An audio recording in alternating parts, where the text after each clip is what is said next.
It would help if I added myself to the stage. Stage. What's going on, everybody? Welcome to One Collection Down and welcome to Actionfest 2026. Tonight is our second entry into Actionfest with the movie 300, man. I can't wait to get into it tonight. Been waiting all week to get into this one. Of course, we started earlier this week on Monday with Robbie's first entry, which was Lionheart. And let me tell you something, guys. If you haven't seen Lionheart, go watch Lionheart. That movie's fucking crazy. I actually love Lionheart now that I saw it.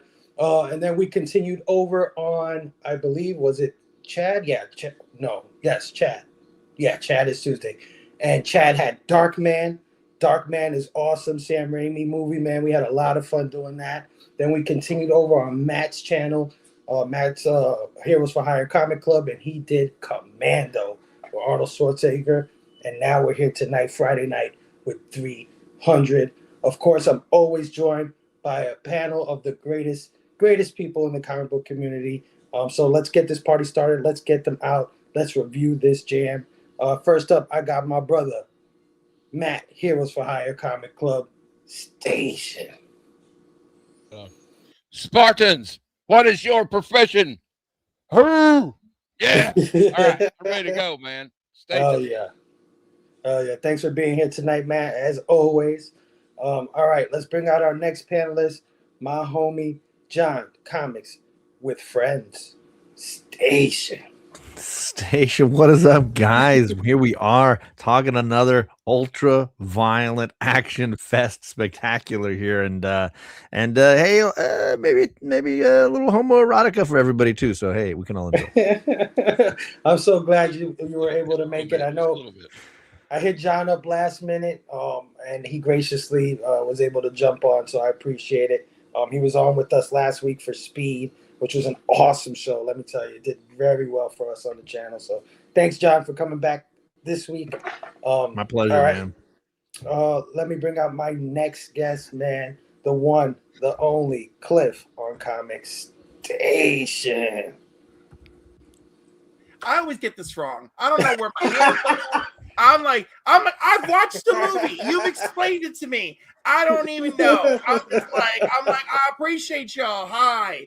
Like, you know, like I feel so like just wrong doing it now that I'm just like, no, I'm just a poser. I'm like, I can't. What's up? Cliff, always a pleasure having you on these things. Thanks for joining us tonight, my friend. I can't wait to get into this movie with you. I can't wait either. Thank you for bringing me on board the most homoerotic yet not gay enough film of my lifetime. When I was watching this thing, well, first of all, when I was telling everybody about 300, the show we were going to have, and who's going to be on, and I said, we're doing 300, and we got Cliff coming. And Robbie was like, oh, shit. He got really excited, said that's the biggest thirst trap movie ever. It is. Let me tell you, that young man who played Astiles, well, anyhow, that guy, he has never looked that good before or after that movie. Like, you can say that about he looked that good. Like, this is why I'm convinced Zack Snyder is a bisexual, because how did that man only look that good that one time? As a Thanos, thanks. As a Thanos, right? Don't in my notes I got everyone else. I've got everyone's name right. It's just that it's so hard for me to pay attention to the secondary plot of the movie when I'm focused on the primary plot of the movie, which is everyone's body. Yo, everybody's beautiful in this movie for sure. Even that humpback weirdo guy. He's kind of Diesel, man, for a little hunchback. He is for somebody who was expected to just be eaten alive by a vulture on top of a cliff. All right, man. Let's bring out my last two panelists, the co-hosts of Go Figure Reviews, man. Always happy to have these guys on. They are also co-hosts with Robbie on PCP Movie Night. Done plenty of shows with these brothers. So always a good time when they're here. We're talking about first, my brother Jelani Station. Jelani. And because of the station, Cliff, you can do it either right or left. Normally, I do it over the heart, just because they do it over the heart in the movie, and Stallions does either side. to be Right. honest. All right. That's a great move for me to remember. Just don't do it. Just don't do it like the German guy in Indiana Jones. Exactly. Yeah, I Don't feel like lose that's your thought. really wrong. I feel like that's the most wrong. That's the most Yeah. wrong. Yeah, It's all good, yes. But yeah, man, good to be here. Glad we're talking about this awesome movie and this awesome thing, and probably the only thing that Zack Snyder has done properly. We'll talk about that later. So you didn't like his Watchmen?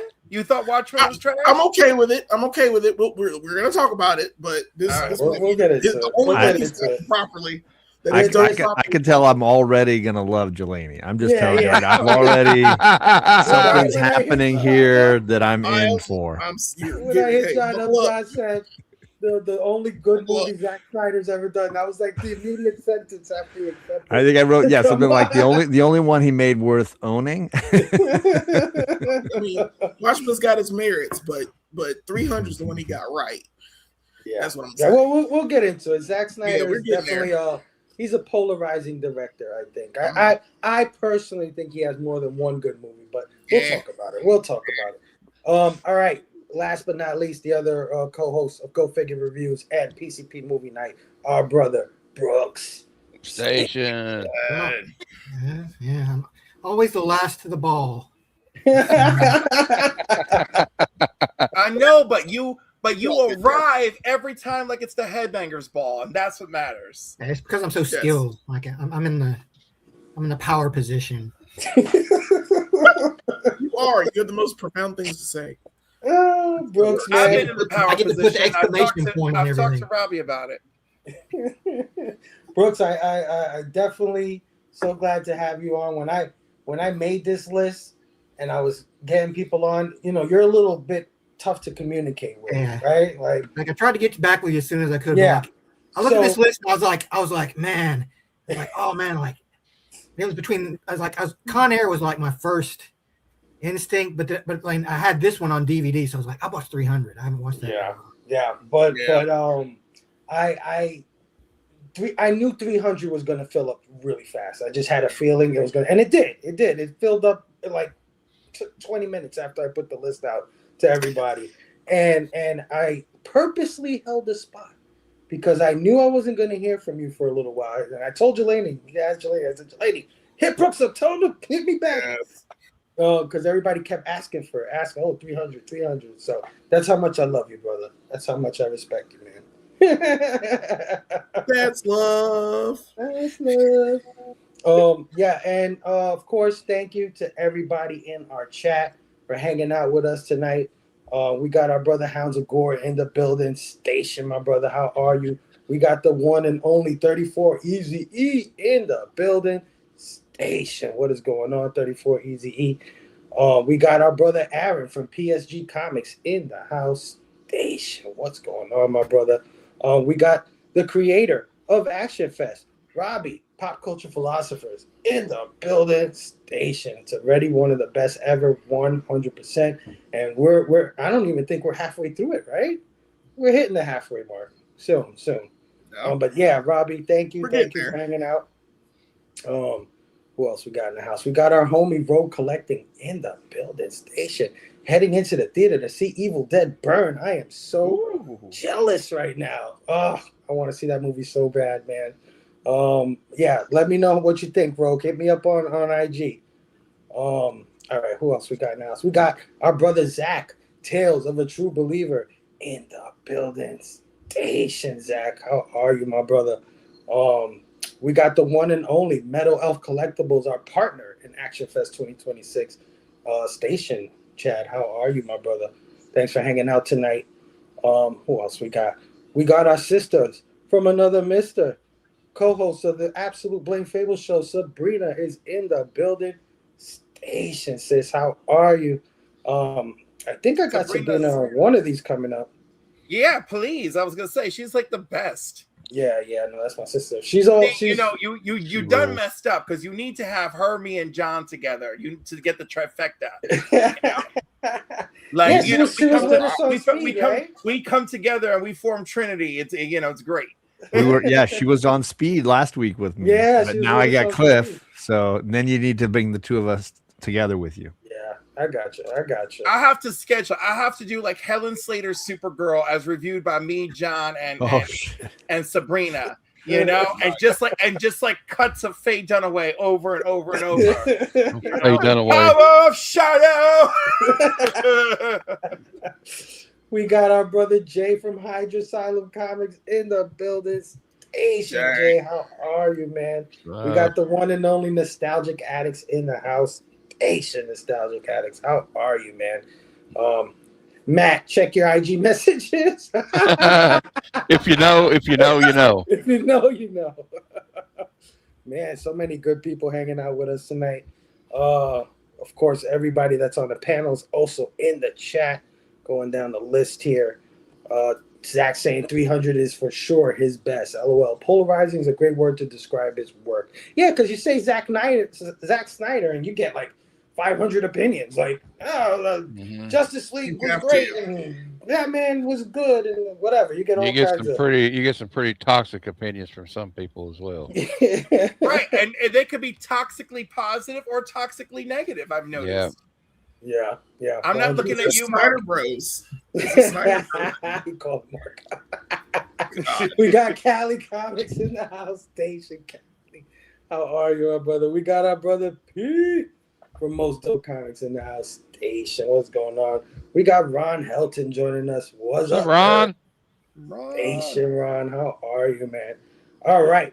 Let me bring out my notes. Let's get into this sucker right here.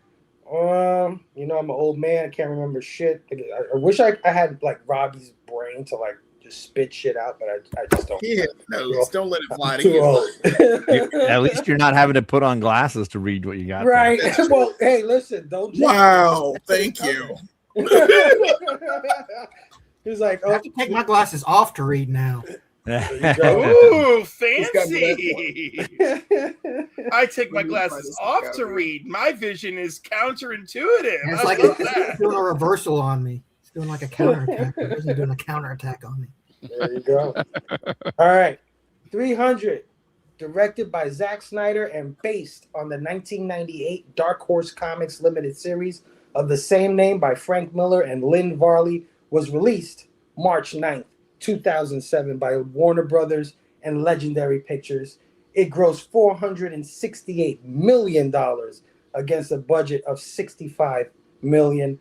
The film's opening was the 24th largest in box office history at the time and became the 10th highest grossing film of 2007, which is crazy when you think about that, right? $460 some odd million, and it's the 10th biggest movie of that year?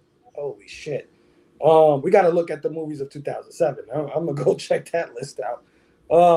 The film is a fictionalized retelling of the Battle of Thermopylae in the Greco-Persian Wars. The plot revolves around King Leonidas, who leads 300 Spartans into battle against the Persian god king, Xerxes, and his invading army of more than 300,000 soldiers.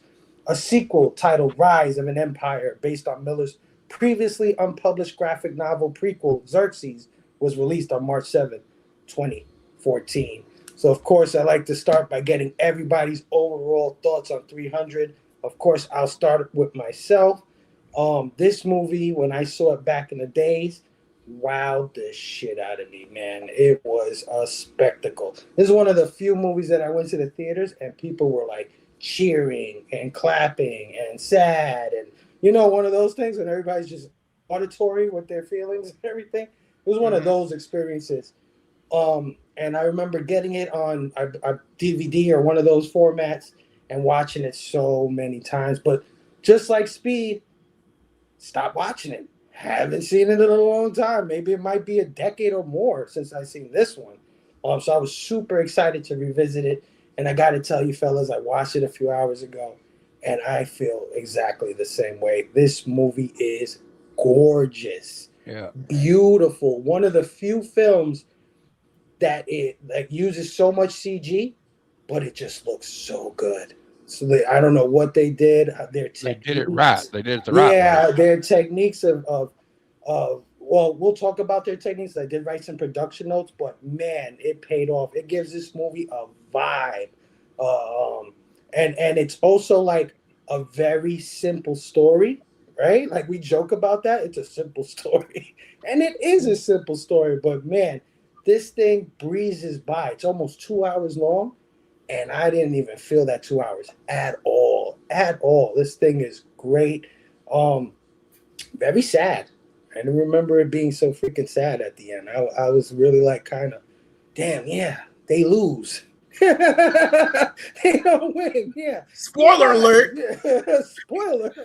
Not a good outcome. Oh, Kind of bittersweet, like But hero. their sacrifice is historically noteworthy. yeah. Yes. But just so much and such a love letter to comic books. And right, like the contrast in this film looks like inks, right? The blood splatter looks like right, like just such a love letter to comic books, and it actually, we all know that it is a panel for panel recreation of the comic book, but holy shit, they did such a fantastic job bringing this book to life. I know, if only some of these people were available for Supergirl. Oh, let it go. Shots fired. And the thing is, like, I'm in this really tough. You know what? We need a whole night for that. We need a whole night for those feelings. Such great set pieces, great actors. Wow, so many actors. Some of which I forgot was in this thing. What's his name? Mike Fassbender. Magneto. What's his name? Michael Fassbender. Yeah. Fassbender. Yeah, I was like, oh shit. Yeah. I forgot. Yeah, me too. I totally forgot Fassbender was in this thing. But yeah, man, I loved it. I think it and thinking back on it, it inspired a lot of shit after this, right? Like, not only did it inspire it, like other movies to be try to visually like it, right? Even though this is not the first time, right? Sin City is technically like kind of the first time they kind of tried this format, like this. Yeah. But still, it still continued to inspire, and a lot of shit like Greco-Roman shit came out after this that I remember, right? Like from what my memory serves. But yeah, I loved it. I want to know what you guys think. Everybody on the chat also chime in with your thoughts. I'll try to highlight as many of you as I can. We'll start with my brother Matt. Matt, your overall thoughts on 300. Before we start, I have the death count for all these movies so far. Hard Boiled at 307, Desperado at 49, Speed at 13. Lionheart had 1, but it was off camera. Darkman 63, Commando 81, and this movie had 330 on-screen deaths, but that's not counting the Battle of Thermopylae. There were like thousands of people that died. We had 300 Spartans definitely, but also I think the Athenians. This is the new king. This is the new king of Actionfest. As far so as far, I don't know if anything else is going to beat it. On this Actionfest, but so it's not this movie. Okay, I majored in history briefly in college, but this movie's not obviously not 100% accurate. Also, like they kind of romanticize the Spartans, who, if you read about them, are very brutal people. You kind of get a little hint of that when you see what they do when their children are born. 7 years old. The movie starts out with a pile of baby skulls. Yeah, baby skulls. So but I mean, they also, like, they talk about being free, but they also had slaves. But anyway, regardless of that, also in history, there is a monument that was put up in ancient Greece. You don't have to make me big.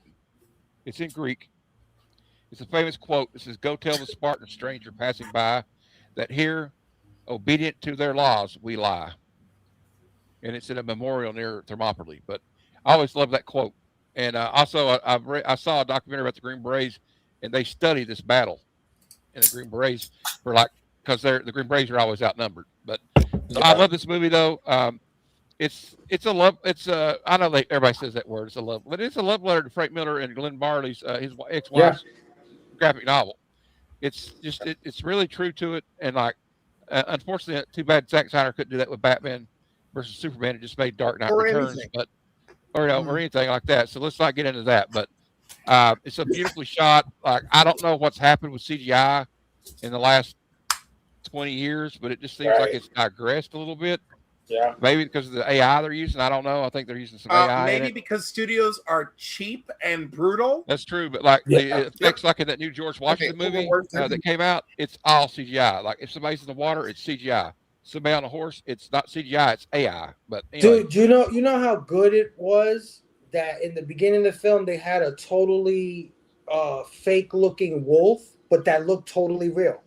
well, it Right? looks Like like that. what Frank Miller put on the page. Yeah, it's like Yeah. Oh, Like so what this good. movie has a lot of Frank Miller panels supposed to in look it. Yeah, like that. yeah, but it does. It's Yeah. just like the the panel It's Brooks supposed to where be he's art on film. where they're pushing the Persians off the cliff and he says they look thirsty and Yeah. let them give them a drink. That's like almost just like right out of the comic book. Yeah, there's one where it's like a close up of that, like the Persian dude, and like his face goes like completely Yeah. dark. You see like the That's Frank Miller yeah. style eyes. Yeah, so good. It's So it's good. also beautifully lit for like what they did in the colors. They tried to like color it like Lynn Barley colored the book because she was off Frank's colorist at the time when in '98 when this came out, and like actually Frank Miller was on a winning streak, wasn't he, as far as movies getting adapted at this point. But also like there's so many great memorable lines in it, like Fassbender says, "Well, I guess we'll fight in the shade." That's like everybody remembers that. Everybody remembers the night we died in There's a hell. lot of lines, dude. Yeah, A lot of Madness. lines. no one there goes, Sparta! and it fires you up like when they're lined up and the Persians are running at them, and Leonidas Gerard Butler says, "Give them nothing, but take from them everything." You're like, yeah. And the way they shoot that guy, like Xerxes, when Leonidas is talking to him, Xerxes looks like he's like 7 foot tall, and he puts his hands on him. The actor's actually 6 foot. Him and Gerard Butler were the same height, but they made it, and but they didn't make it look like it wasn't accurate. You actually think the guy's tall. So I don't know what they did. The makeup, the prosthetics they used was amazing. That big giant creature they have is just like terrifying, and I don't know what else to say about it, but like it's just a great cast. It's got great actors in it, and a lot of these actors who might not have been that known at the time have become more known. Right. Like Xerxes, not Xerxes, but like Leonidas' wife. Of course, she was on Game of Thrones. Michael Fassbender, who's been in Inglourious Basterds since then, and he was one of my favorite Magnetos. To be honest with you, I love him as Magneto. Yeah. Yeah. And I don't know what else to say. I'm rambling now, but I'll shut up. But I was going to say something else, but now I can't. Okay, what was I? Never mind. I can't. I can't think of it. I loved. You mentioned it in your overall thoughts. I love the like I don't know the Middle Earth of it all. Like they had like creatures in this shit, right? Like they had a fucking dude with this big giant fat dude with like knife hands and shit. That shit was crazy. I'm like, holy smoke. I know what I was going to. I'm sorry. I know what I was going to say. Yeah. When they mentioned like the Xerxes, like these people are like how historical these characters are. Xerxes and his father Darius, they're in the Bible, in the Old Testament. So yeah, I'm sorry. No, it's all good. All right. I mean, it's history. Yeah, So they're not fictional characters after all. Who knew? No. How we know they're real. Although I'm a fictional character, I'm a figment of all your imaginations. You're having a shared. Matt is AI. Yeah. John, overall thoughts on 300. I mean, I've heard of movies being called testosterone fueled. This is testosterone fueled. This is a movie made for men for the most part, right? And it's there's that term like the male gaze, and this is for the male gaze in all ways, Cliff, right? All the gaze, all the male gaze. It is, and the pies. It is like it is like one giant like halftime speech when the team is down. The whole thing is like the coach is just, let me come up with another way to rally the troops. Let's come up with another way to hype everybody up. It's those quarterback on the last second can he make the pass kind of stories over and over and over again. It is a jaw-dropping visual spectacle. I think it's something that I loved. When I saw it in the theater, I thought it was incredible. I of course bought the film and I've seen it several times. I am a Snyder hater. Oh, and am I freezing up here? I hope I'm not freezing. Power through. Don't matter if you're freezing. Yeah, we hear you. We hear you. I feel like this is at least one of his films that you can watch more than once. So there's the biggest compliment I'll give it. Yeah, yeah. You know what? After I watched it, my testosterone level was right.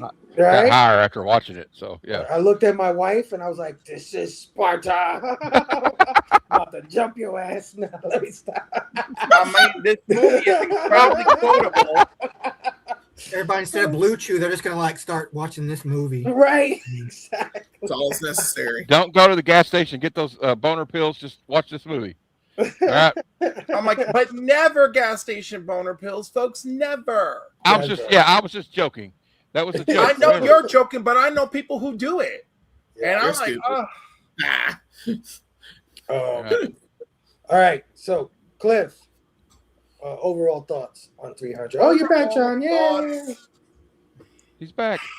John's moving. I'm here. I mean, historical accuracy, bedamned. Yeah. We all talked about comic book visuals galore. I don't know. Like, I felt like Zack Snyder was like, I want you immersed in the legend of this. I feel like that was like his mission statement, you know? And I mean, I remember when I first bought the Blu-ray and even rewatching the Blu-ray, there is just some stunning shots. And even though they are like shot for shot from the comic book, it's so stunning, you know? Yeah. Like Leonidas, the red cape and the night sky is just such a beautiful shot, you know? Mm-hmm. And then of course Rodrigo Santoro as Xerxes and all the shots to make Xerxes look godlike, right? Like so powerful. Mm-hmm.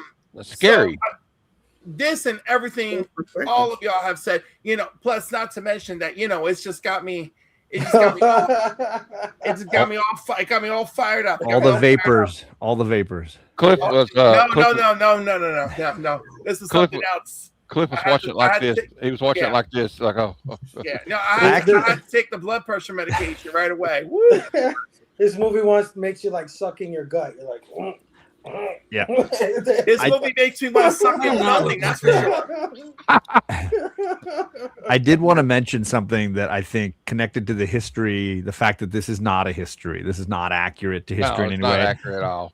There were like some fair, in my opinion, comments on both Miller's and the film's depiction of Persians as being fairly racist and fairly like intense. There's a racism to the film that I think a white person on the panel should bring up. This idea that like the white saviors are the heroes and anyone with dark skin is this monster. It's worth at least mentioning that stuff is pretty thick. Yeah, 100%. It definitely is. But you know, I mean, the Persians, you know, were where they were. I know, but just the fact that, I mean, I don't think that Zack Snyder was like. Well, you know what it is. He was being true. He was being faithful to Miller's product. But like if you read, like to the point Matt made, if you read about the Spartans, they were monsters in their own right. Like to act like they were just like this peace-loving, heroic, freedom, and they were not for democracy. They were not. Maybe they were in Athens. It's not accurate. Maybe, but no, I know it's wildly inaccurate, but you know, I do feel bad because I don't know. Do you guys even remember that there was a social media? I think it was called Orkut, right? And it was by Google, and it was very used by people outside the United States, right? And I remember looking at some of those chat groups and foreigners and people who identified as Persian descent were just so appalled by this movie, but also just so not aware of where this story even came from, or the fact that like this wasn't trying to do anything historically. The movie is just based on this graphic novel. Like, so there was so much context lost as this breached out into the world. And I remember reading all that, and now Orkut doesn't even exist, or if it does, not in the same shame. I mean, let's not gloss over the fact though that the Persians were conquerors too, and they did a lot of Yeah, bad they were- things Yeah. too. Well, Well, that's why. that's the point that Callie's making, but I feel like that's true of history, but the film and the comic don't give a fuck about Yeah, that. that's They Yeah, just yeah, yeah, want yeah. You're right, the John. white Yeah. people to be saviors and the Yeah. dark skinned people to be That's what I'm monsters. saying. It when I said the Persians were where they were, that's what I meant. They are conquerors, but when they show them, they show this like sleazy, dark. Everybody looks Degenerate. crazy. Yeah, like the Oh, when what's women. his The name? women have the half faces. They're all over each When the other. deformed Greek guy, I can't remember his Yeah. name, goes in there and there's all this like weird shit going on and Mhm. amputees Yeah, making out that's with what I'm women and talking about. Yeah, there's transgender people that- in there and they try to make it all Right. real sleazy. Yeah. that's Yeah, and I probably don't know. where- And by the way, I don't know why I don't know. That's the other thing too. On top of this movie, unintentionally being blatantly racist, it's unintentionally wildly homophobic, like while also being incredibly homoerotic. So, like, I don't know what the problem is, Zack Snyder, but like, talk to your wife and go figure it out. All right, my brother Jelani. Overall thoughts on 300? Man, I love this movie. I mean, I don't care about the blatant racism. I've gotten over it. Sometimes you do. I'm like, I'm offended. I'm offended about a few things, but like this movie ain't one of them. Hulk Hogan, absolutely, fuck that guy. It's just it's little things that like make me okay with certain stuff. I'm just like, you're making a movie that was done at modeled after a graphic novel set that is absolutely fantastic. You put like this is that book on film, kind of like Watchmen in a different way. Some things, but Watchmen did right, but we're not getting into that movie. I'm talking about 300. 300, you got right, and it made Zack Snyder. It put Zack Snyder on the map for real. Because he did Dawn of the Dead prior to this, but it was okay, and it's okay, and it's a good movie. But this put him on the map. This made him like worth a damn. And it solidified certain things about comic book movies to make comic book movies the way they're supposed to be made. This is the CGI is fantastic in this film. Yeah, the way that it's used, the practical effects that in this movie are fantastic. The way they're used, he has a stellar cast. He's got everything to work with. It's a simple script, so you're not really expounding into dialogue. Zack Snyder is not good at. He just needs to tell a story visually. He's a visual storyteller. He's always been a visual storyteller. That's why Watchmen works as well as it does. And that's why 300 works better than that. Because he's telling that story, like I said, from the graphic novels to the movie. You've done it. You nailed it. The wolf is proof, because the wolf doesn't need to be there. It does, but it looks like it's there. Right. And when you do a movie where something looks like it's there, you got me. You got me. You sold me. And also, that tree where all the bodies are on it when they go to the village. It looks like it's there. Yeah. He's got the right tone for this movie. He's got the right the coloring. Everything is perfect. Shit, even the end credits where there's blood splatter, the blood splatter on the animation is top notch.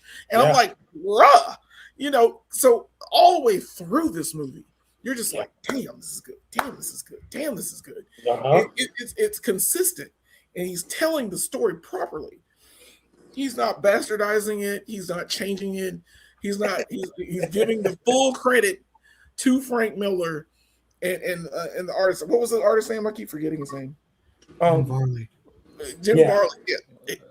Got it. Well, that's his wife. That was his wife, I think, right? Yeah. Lynn makes Varney. It makes total. He's working on the Dark Knight Returns too. Yes, he nails that too. But unfortunately, Zack Snyder takes things from that, and it's stupid. But it's things that he's gotten correct in this film, which got him a big enough head to continue doing filmmaking, and it's a problem. It's a problem because he assumes that that he can do this for other films, but with his twist. He needs to get the reins in. Like he didn't write, he helped write the screenplay for this, but he needed like better script doctors for other films. Yeah. But in this film, he got it right. And I saw this in the theater multiple times. I've seen this like 3 times. I took other friends to see this after I saw it. That's how good it was. Okay. Let's just pace ourselves here. Like let's not go too deep down that hole. What do you thing. mean? What do you mean? I'm talking about the Glazing it? commenter in the No, chat the comment, calling this the comment. Schindler's List. Ugh. Let's Okay. just First of all, I love that the no. person. I love that the person who that came from is the person who I most parallel to you in this community. Yes, you and Zach are like two, like you're just two spirits just separated by time and place, you know. Like it's just like there's just you. I just feel like the two of you would just have the greatest time together, Yeah. you know, and just like I just 100%. like you guys would like have like those really funny, nonsensical, non-threatening arguments, you know, and everything would be great, and then you just both have another drink and just laugh, and you're wearing matching Hawaiian shirts. Like that is how I picture you two. I was gonna, Wow, you've thought about this a lot. yeah, he's got a lot of detail. Let's There is let- one thing Let's let I will- Delaney finish though. Yeah, go ahead, Jelani.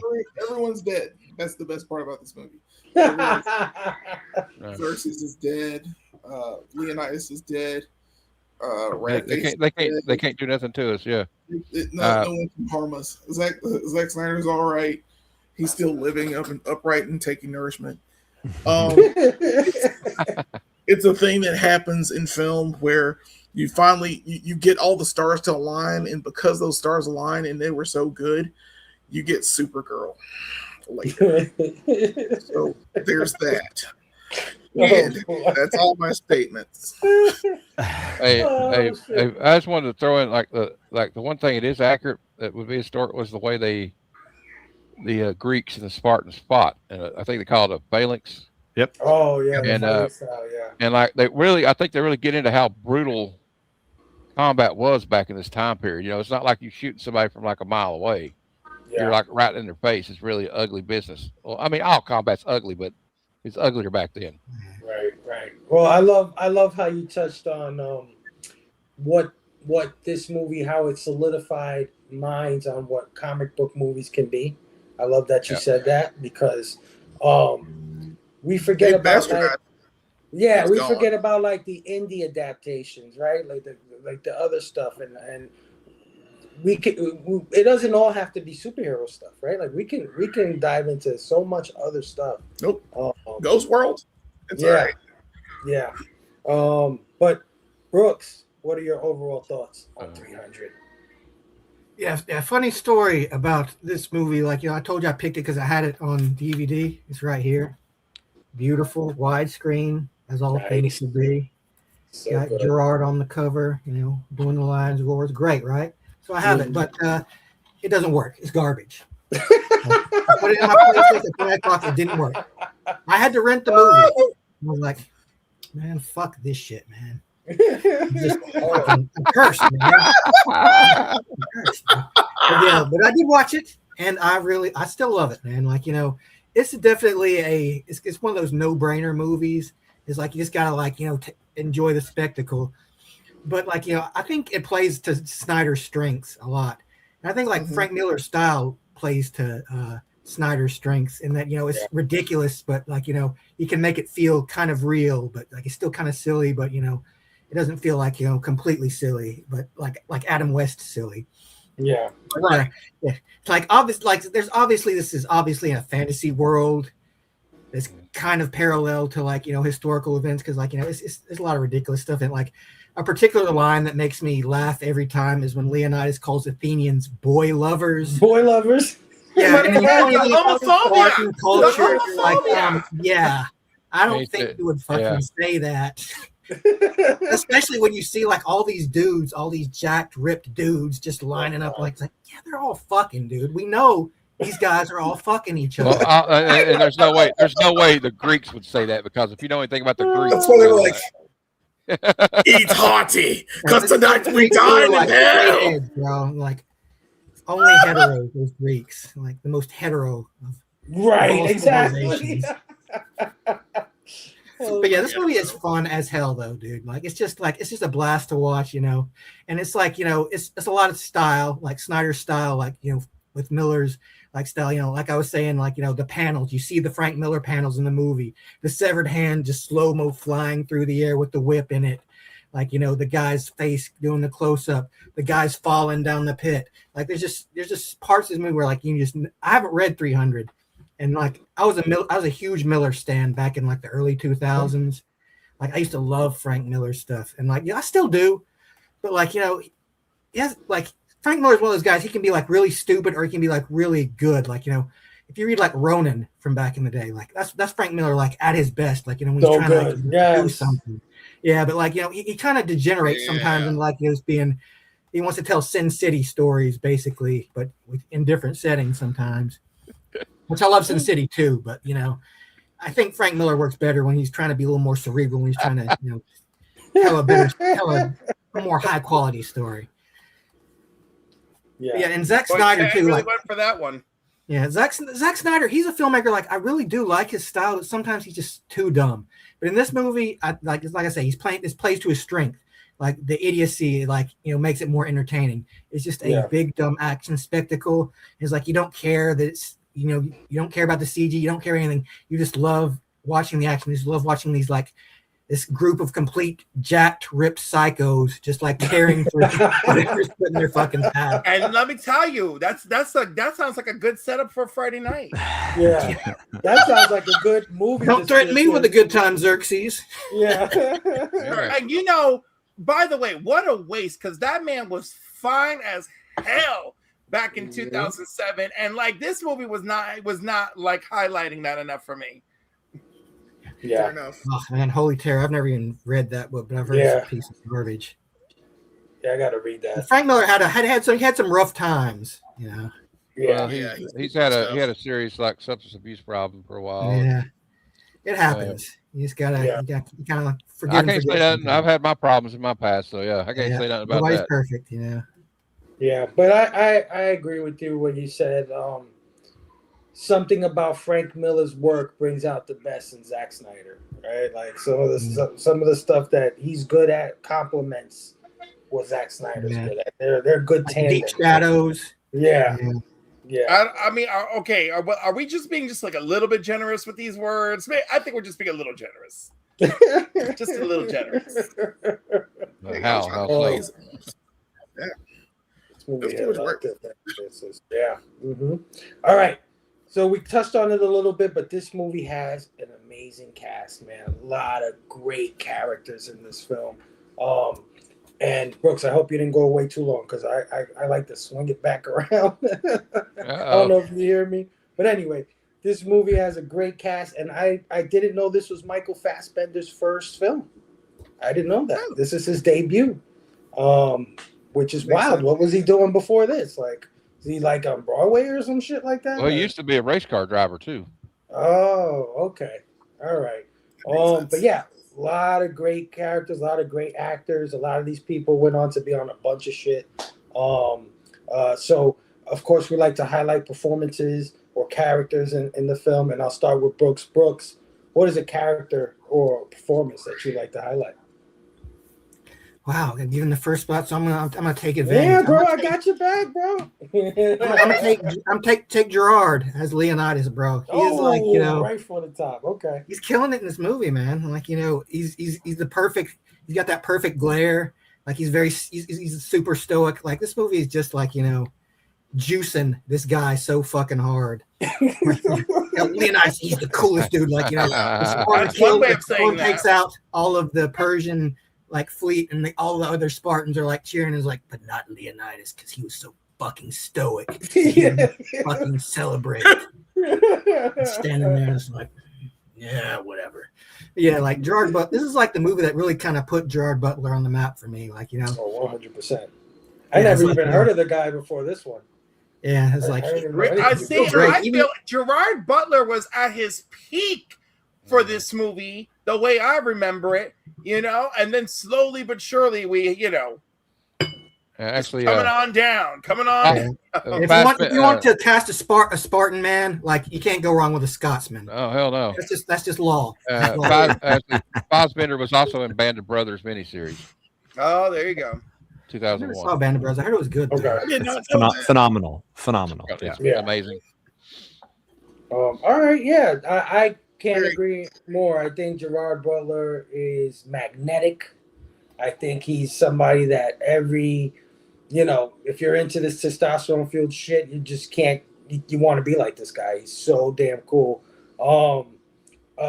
I love the way he looks in that Spartan helmet, and when he has those like fucking teeth gritting lines, like I'm like. But he's also kind of presented as kind of like a progressive guy too. Like Yeah. he's presented as kind of like a king who like values like progressive ideals. Despite the fact that he's like also this like murderous psychopath. Yeah, There's a lot of and homophobe, but progressive. Yeah, Could you imagine if we had somebody like that in this day and age? Fascinating. We need a Leonidas to run for president. There we go. I don't know. Good choice, of course. Jelani, what's a character performance you want to highlight? I want him. I'm gonna take Lena Headey as the queen because she's awesome in that scene. In the scene where she stabs the homeboy, and she's like, you say the scene. You say the scene with her, and then that's not the scene I think of. Yeah, no, I mean that scene too.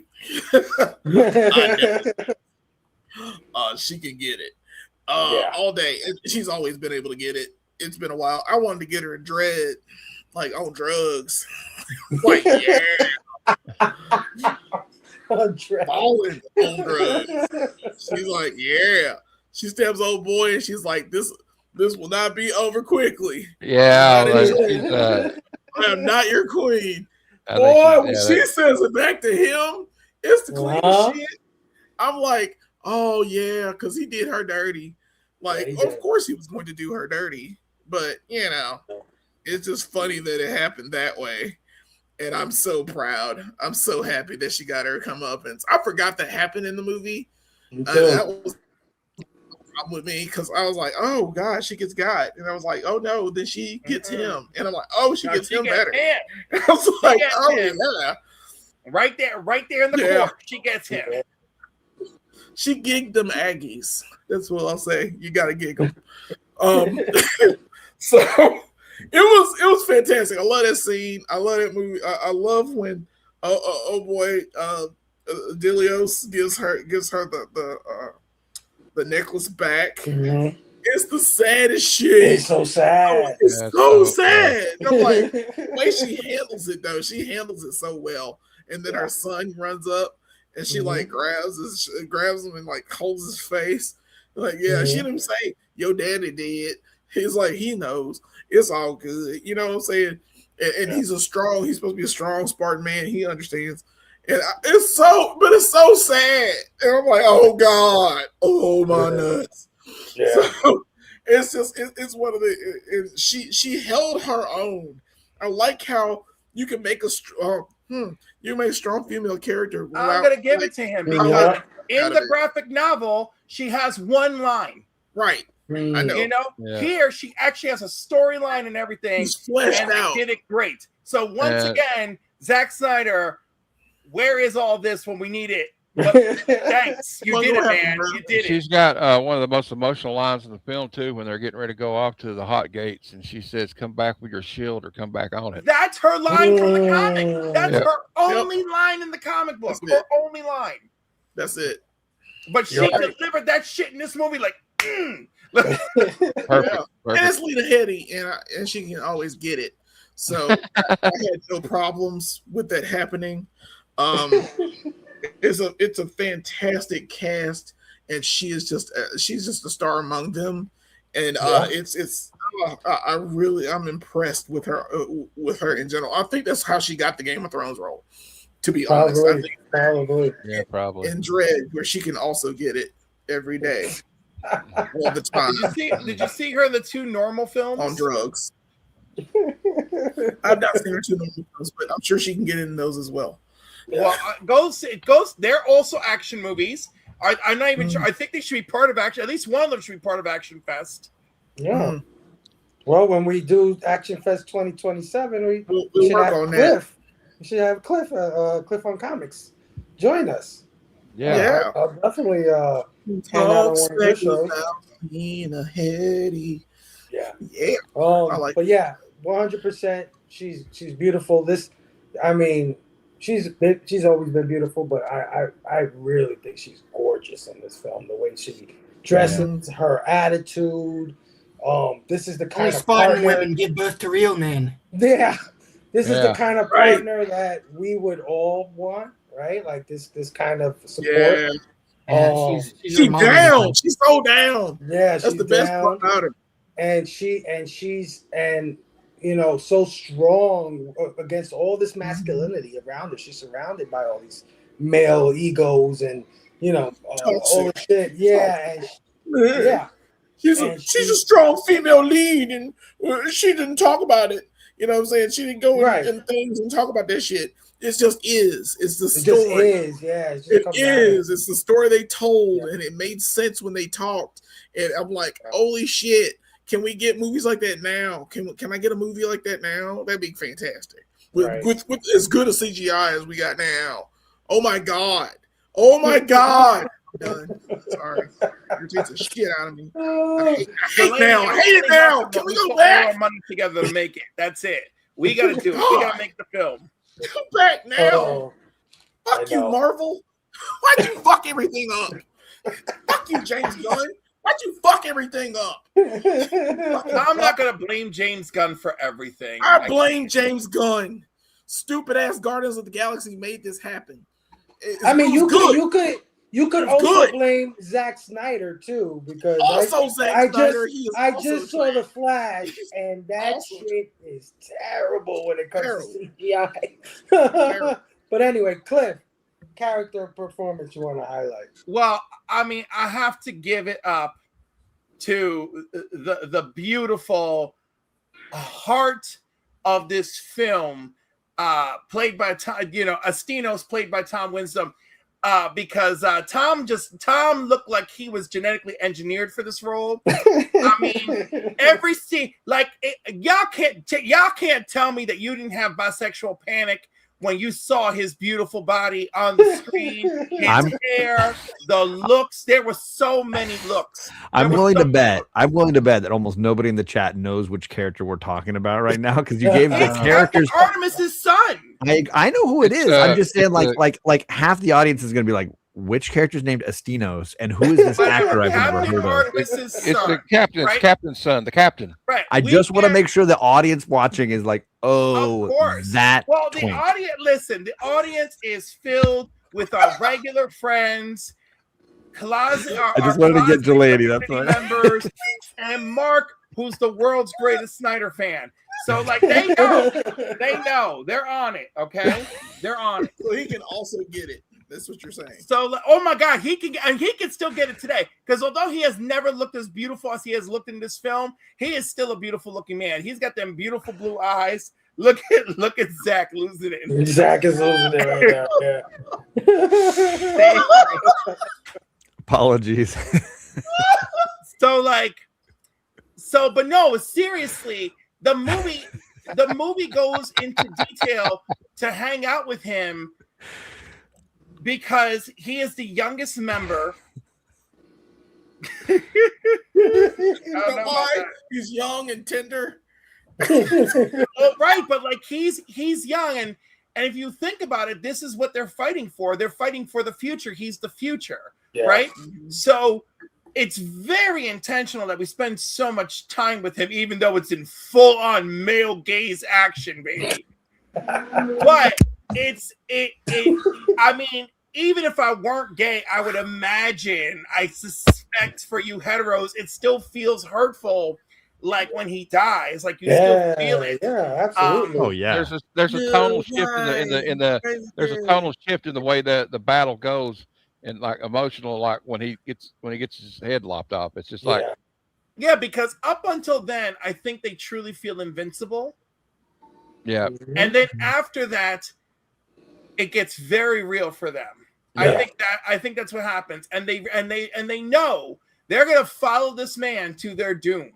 Right? Mhm. And this man is just trying to do everything he can to protect his people until support shows up. And then of course, I mean, it succeeds, you know, but just the cost is great. The cost is great. well, they knew that going in because the Spartans believed that like to die in combat was the greatest honor you could have. Yeah. But they were trying to do something greater. They Yeah. were doing everything in their power to hold this line so that so reinforcements could show up. And the reinforcements were back at home just chilling, you know, beating it, trying to fuck people's wives, Yeah. you know, and like, you know, they were like, no, you know, Taking gold from the enemy. Yeah. right, taking gold from the enemy. But again, like Astinos, played by Tom Wisdom, gorgeous. The camera loves him.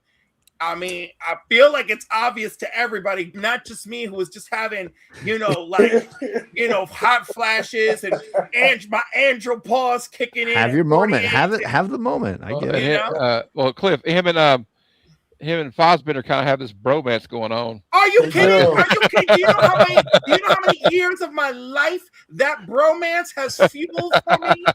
The fantasies, the homosexual fan art. No, those two. Listen, we could do day and night. Yes, he did. He did. Day and night on how they're just roommates. Nah, I'm not. Nah, they was fucking. All right, I don't want to give a shit. All right. Oh well, yeah, great pick. Great pick. And I do agree with what Matt said. When he dies, it definitely.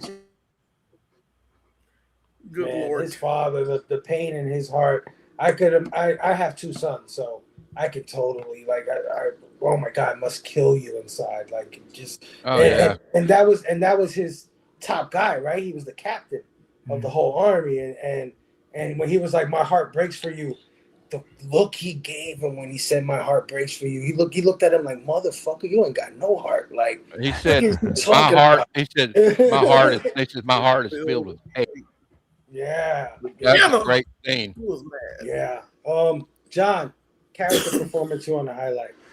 I mean, there's still so many great ones left. I was, kind of excited to be able to talk a little bit about a character, an actor who had just come off my favorite TV show, Lost, and was hated for playing Paolo, the random guy they added to the island. And then he comes over here and he plays the villain Xerxes like a boss in this movie. Rodrigo Santoro holds court here. And now obviously they've done you mentioned the special effects to make him look a certain size and way, right? But the what they do to his voice is so fantastic. He keeps this like tone all the way through his scenes, the way he just like needles at you, the way he you know he puts his hands on Leonidas, just touches him, the way he talks to Philtis, the sort of crippled Spartan character, he has this. He's got this devil like pouring pestilence in your ear, just like, I can give you what you want if you just kneel, like all these things. He's very seductive demon. Yes. Yeah, I love the pose he does after he says, "Let us reason together." Yeah, he seduces the Theates. Yes, totally. In the tent, he's got like all the vices. Like he is very devil-like. And then I love his pose when they're carrying him on that giant platform, and he's just like gently rocking to the way they carry him, and it's just phenomenal. And then that face when they make him bleed and he just screams, it's just, and the emotion that he gives you in his face when he's like, I can bleed. Like it's almost like he believed his own lie up to that moment. And then it's just all of a sudden now coming real. And it's just a really great, underrated performance. Yeah. I love really the scene. I love the scene where he's trying to coax the humpback guy. Yeah, Philtis. He's like, I'm kind. I am kind. Like he's trying to like convince himself that he's like this benevolent dude, right? But he's Yeah, just what does he says something like he wants you to stand for him, and I'm so much nicer. I just want you to kneel. yeah, I'm a nice guy. It's so much comfortable on the down on the floor Yeah. there. Yeah. It's phenomenal. Yeah. And the costume that they had him in is amazing. Oh my Oh, Yeah. god. it's so sad, right? Like, because he's made to look like a fool. They make a line of it in the movie. You know? Yeah. I want a uniform. He's like, all right, I'll give you a uniform. Yeah, the fuck Yeah. is a Yeah. uniform? Oh, you want a uniform? Sure, hell, we can do that. I got a bunch of That from uniforms. Daredevil, man. Yeah. Yeah. Matt, what's a character Well, performance? it's tough you like? because I was thinking these two guys are going to be gone. Now I got to pick between them because I love David Wenham too, but I'm going to go with Michael Fassbender. I think Michael Fassbender's got some of the best lines in the film. Yeah. Of they're, course, he's the counterpart to my guy. So there we Yeah. go. And like I also like I like their little banter of each other the whole movie, and then I like when he's when they're over the cliffs and they're watching they look and see, oh, they thought what's his name, Daxos is the Athenian, and he's like, oh man, we can't beat this. These guys, look how many guys and Michael Fassbender just laughs. He's like, he says, what are you laughing about? Are you crazy? He's like, us Spartans. He says, I've been in many battles, but maybe down there somebody can give me what we call a good death.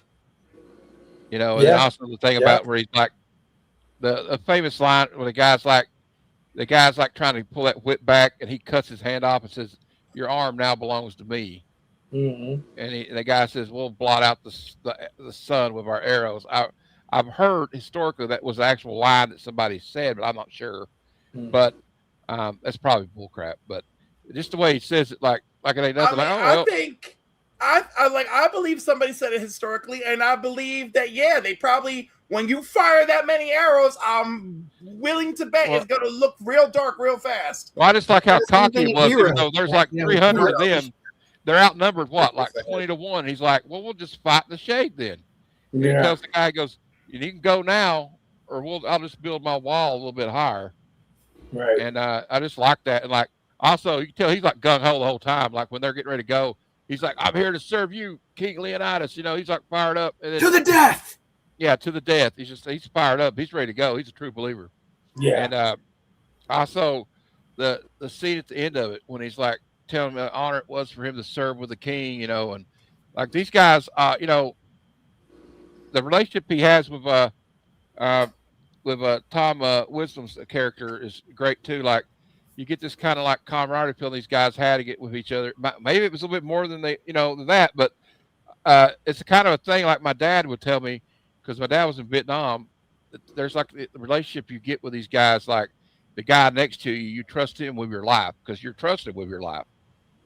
And also, the scene where they're fighting each other, we're fighting back to back, and Tom Wisdom's just cutting people down. He's on a roll, and then his head gets lopped off, and you can see the look on him too. He's like, he just lost his friend, and I like the reaction he had. And I think you mentioned like the guy next to you, which is that great line in Black Hawk Down. It's like, you do this for the guy next to you, right? But but it's even more literal for the Spartans, whose shield was protecting, but literally protecting the guy next to you, right?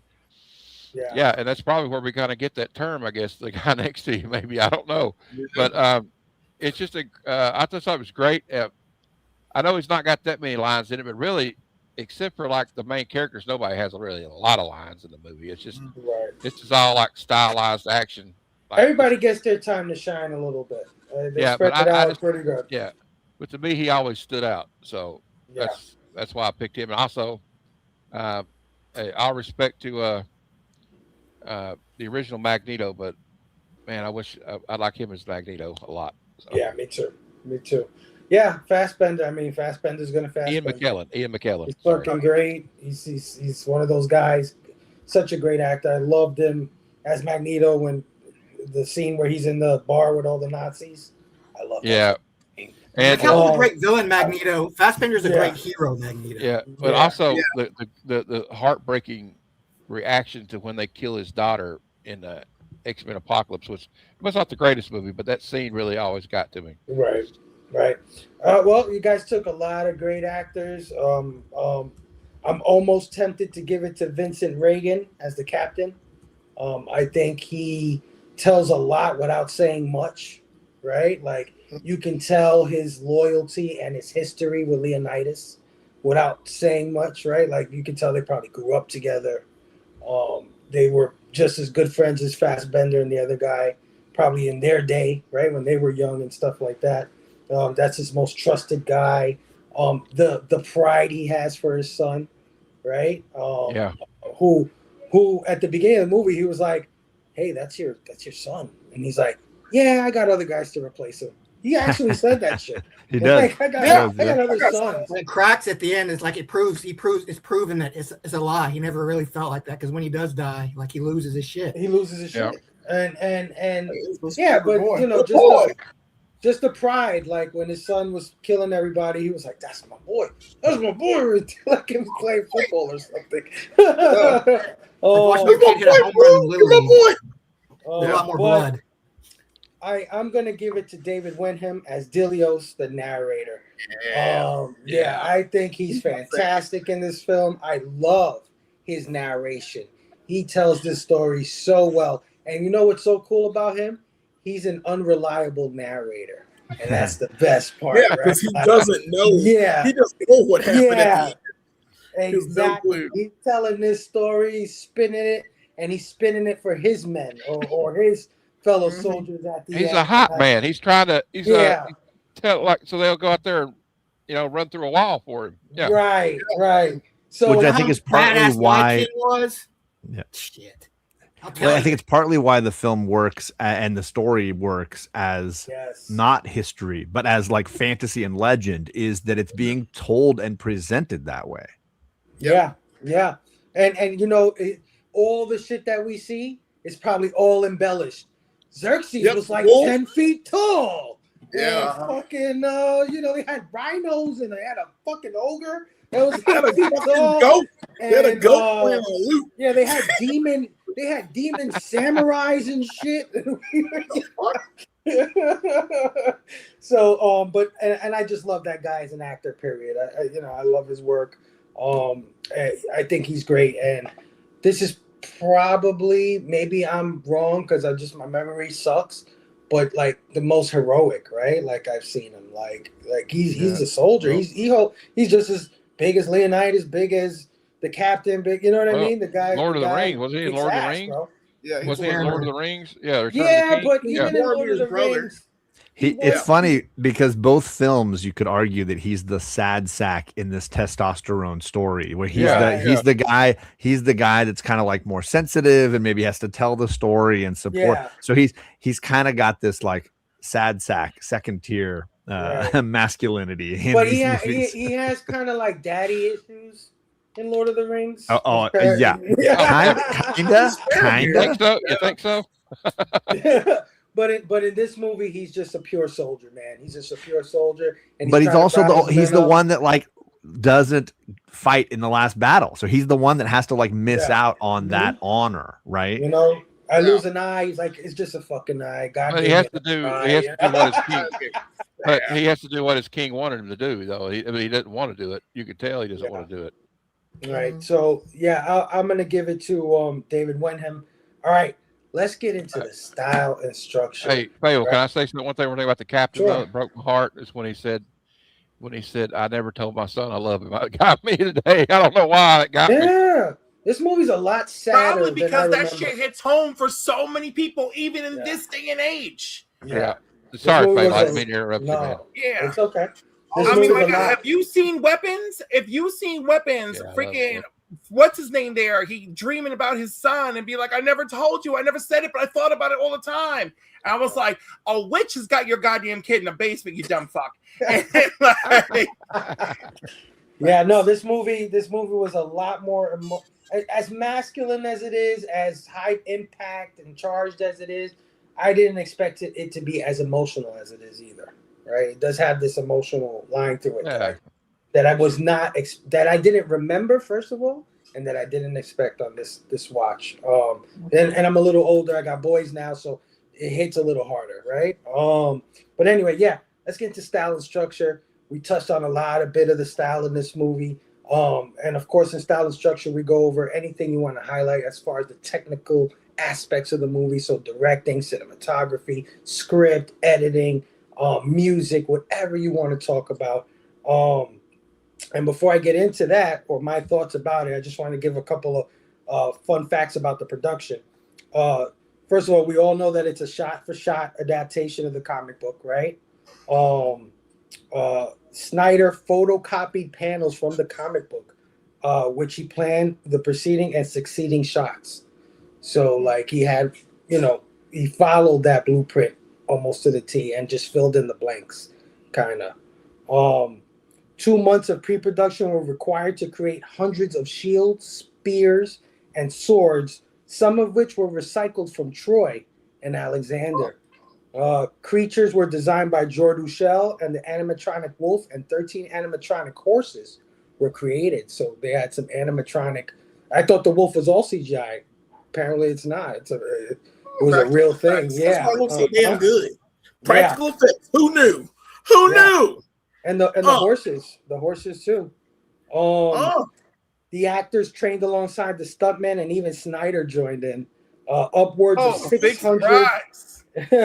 upwards of 600 costumes were created for the film, as well as extensive prosthetics for various characters and the corpses of the Persian soldiers. Post-production was handled by Montreal's Meteor Studios and Highbride Technologies, who filled in the blue screen footage with more than 1,500 visual effects shots. Visual effects supervisor Chris Watts and production designer Jim Bissell created a process dubbed the Crush, which allowed the meteor artist to manipulate the colors by increasing the contrast of light and dark. Certain sequences were desaturated and tinted to establish different moods. Producer Gianni Nannari was not the only person planning a film about the Battle of Thermopylae, as director Michael Mann had already planned a film for the battle based on the book Gates of Fire. A little bit about the music as well. The music was done by Tyler Bates. You may know his music from Get Carter, Dawn of the Dead, The Devil's Rejects, Slither, Grindhouse, Halloween, Watchmen, Sucker Punch, Guardians of the Galaxy, John Wick, Deadpool, and the X trilogy. So X, Pearl, Maxine. He did the music for all three of those. Pretty good resume. And he's all set to do Highlander, which is going to release soon. But there was some controversy with the score with this movie. When I was doing my research, I didn't know about. The score caused some controversy in the film composer community for its striking similarities to several other soundtracks, including James Horner and Gabriel Yared's work on the film Troy. The heaviest borrowings are said to be from Elliot Goldenthal's 1999 score for Titus. Remember Us from 300 is identical in parts to the finale from Titus. On August 3rd, 2007, Warner Brothers Pictures acknowledged in an official statement. So they acknowledged that he lifted some of the work from a few of those composers, which I was like, wow, I did not know that. But style and structure, of course, we all said how gorgeous this movie is. Beautiful. This is one of those movies to me that uses the medium to full effect, if that makes any sense, right? Like when you take what film is capable of and you stretch the boundaries of it, what technologies we can use. It doesn't matter. I don't care if it's CG or practical, live, whatever. The end result, right? And the end result of all these shots are fucking phenomenal. Like when he stabs the fucking wolf and you see the shadow of the spear going in the wolf's mouth on the wall. Yeah. Right? Brooks said it earlier when the Persian emissary comes in and he's laughing and his eyes, everything turns black and you just see his eyes and shit. Mm-hmm. The rain, right? Looks like Frank Miller fucking does that rain shit. Yeah, that he does in Sin City a lot. I mean, they capture that shit perfectly. So yeah, I love how far they stretched or tried to bring that vision in live action. I think they accomplished it. And structure, I fucking love the structure. Unreliable narrator going over this wild ass tale, right? And I never felt dull at all. And you guys know me already. I love my hour and a half movies. Anytime I see something that's over an hour and a half, I'm like, oh my god. Okay, here we go. But did not feel it, not even a little bit. So I think the style and structure is fantastic. But Matt, I'll start with you. Style and structure. What do you think? Well, I mean, talk about style and structure. This movie is about as stylistic as it gets. Also, I like the try to stay true to the source material. I know there are some things that were negative about Frank Miller's work, but like just if you look at that book, like I used to have the graphic novel. I don't know what happened to it, but I had like the collected one. It looks like a big coffee table book, and I thought it looks like you're looking at panels from the book. Yeah. Like there's also a cool scene when he goes to the oracles, and they got the young girl. Like I guess like what the Greeks did was they went in these caves, and they breathe this like hallucinant gas or something. But she's going into these contortions. I think they filmed that underwater in the water, like in a water tank, and the way they did it was like in slow motion, which is actually Zach doing slow motion the right way. I don't think there's like an overuse of it, but I thought it was done great. Also, like you said, that the thing with the guy's eyes and the wolf, old thing with the wolf, and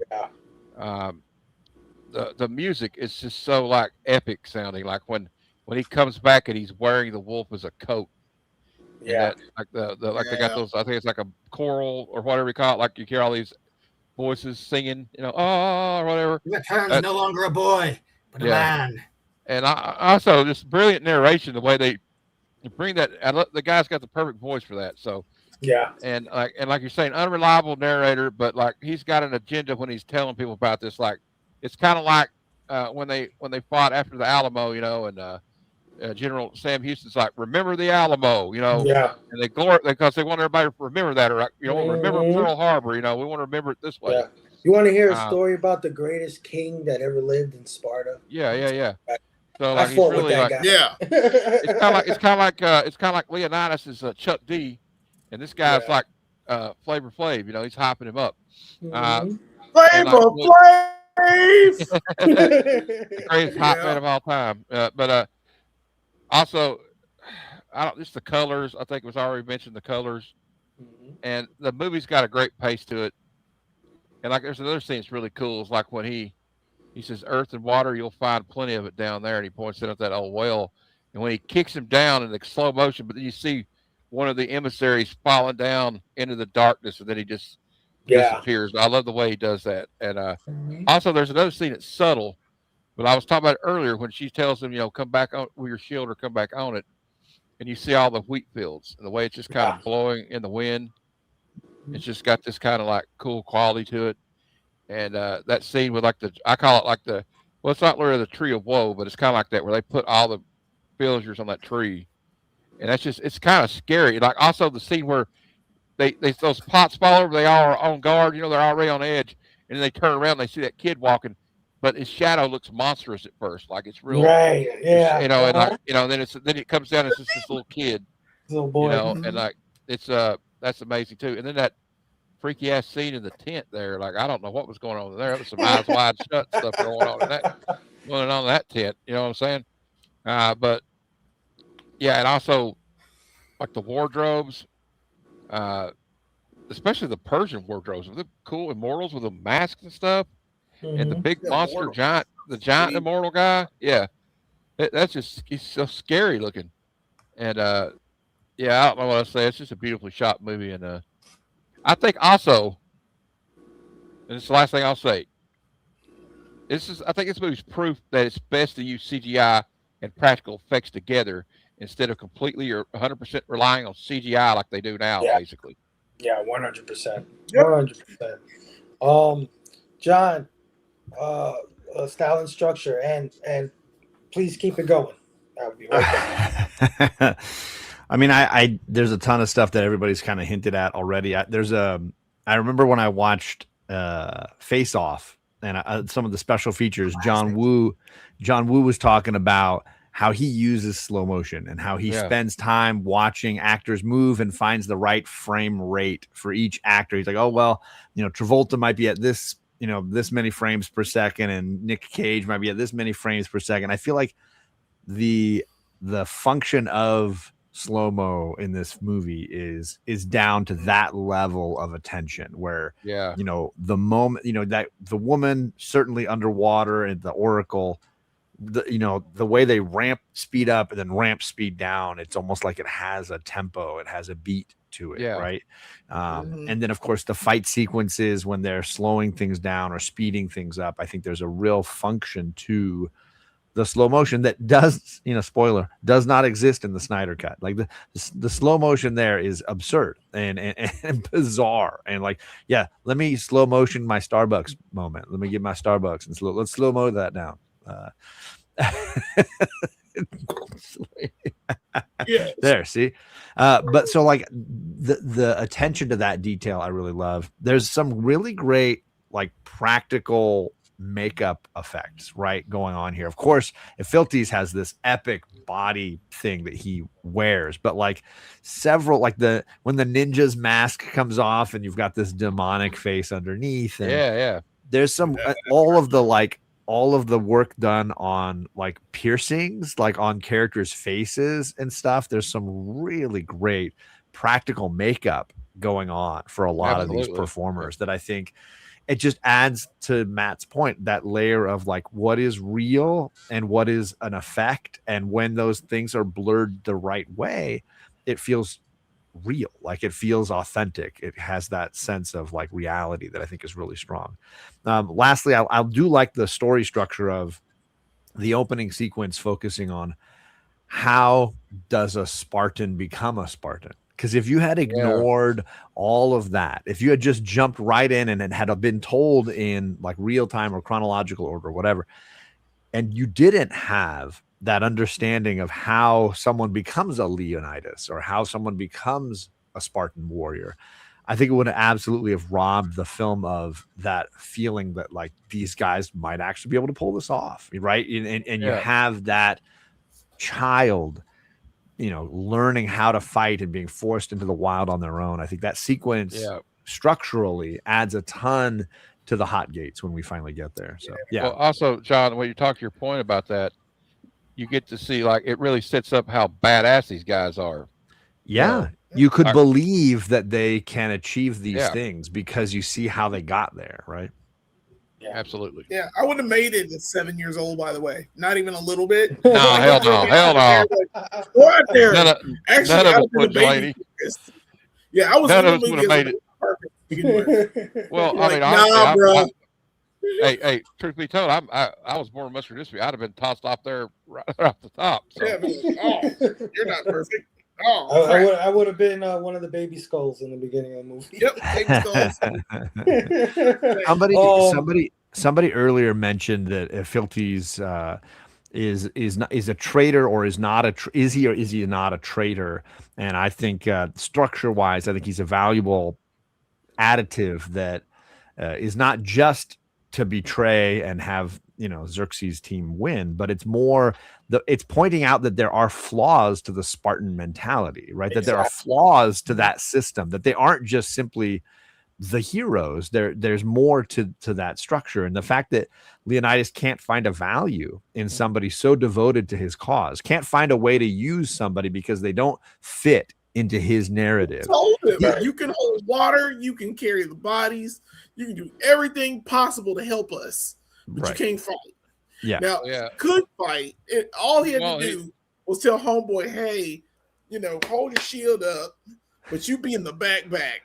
Or, exactly. They had all those guys stabbing the bodies they were stepping over to make sure they were dead. Like, we need somebody doing this shit. But right. The point, though, when he says if you can't, raise the arm, I think it was but you're right. And I think Leonidas turns him into the monster that he ultimately becomes. And I think that's a symbol of why they have a downfall. Yeah, right? he knows the weakness. He knows the weakness and lets him go. Yeah. I don't know if this has anything to do with style or structure, but there's also the great line where he tells him at the end of Peleus, may you live forever. And in Sparta, that's an insult. Yeah. Yep. Yeah. And you can tell he feels that in his soul when he says that to him. It gets right to his bones, you know. Yeah. Well, John, I didn't hear most of what you said, but I know you probably said it very well. It was poignant. I know you did a great job. So thank you, Cliff. Style and structure. Well, like almost everything has been said. Good luck to Jelani and Brooks after this. Yeah. I got plenty to say. I know. Well, let me tell you, I feel like I'm saddling up as the last donkey. So we got this film digitally shot. I mean, again, very Lord of the Rings-esque. We're on big sound stages, lots of blue screen.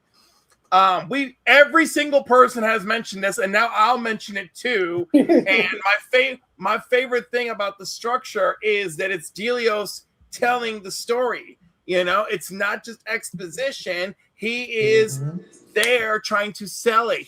This is pure propaganda, right? And I feel like if people paid attention to that when they saw it back in 2007, maybe there'll be a lot less hurt feelings online at the time. Oh no, he's like Colin Powell trying to make the case for invading Iraq.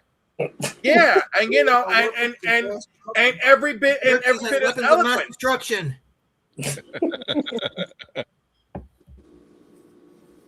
Anyhow, Sorry, Cliff. I'm sorry. You weren't. It's an early 2000s joke. I know, but I'm trying to maintain all the many facets of Cliff. So Delios is like the story isn't pretending to be objective, although like Delios is, right? But Delios is selling a legend, how he wants to be remembered, how he wants this to be remembered.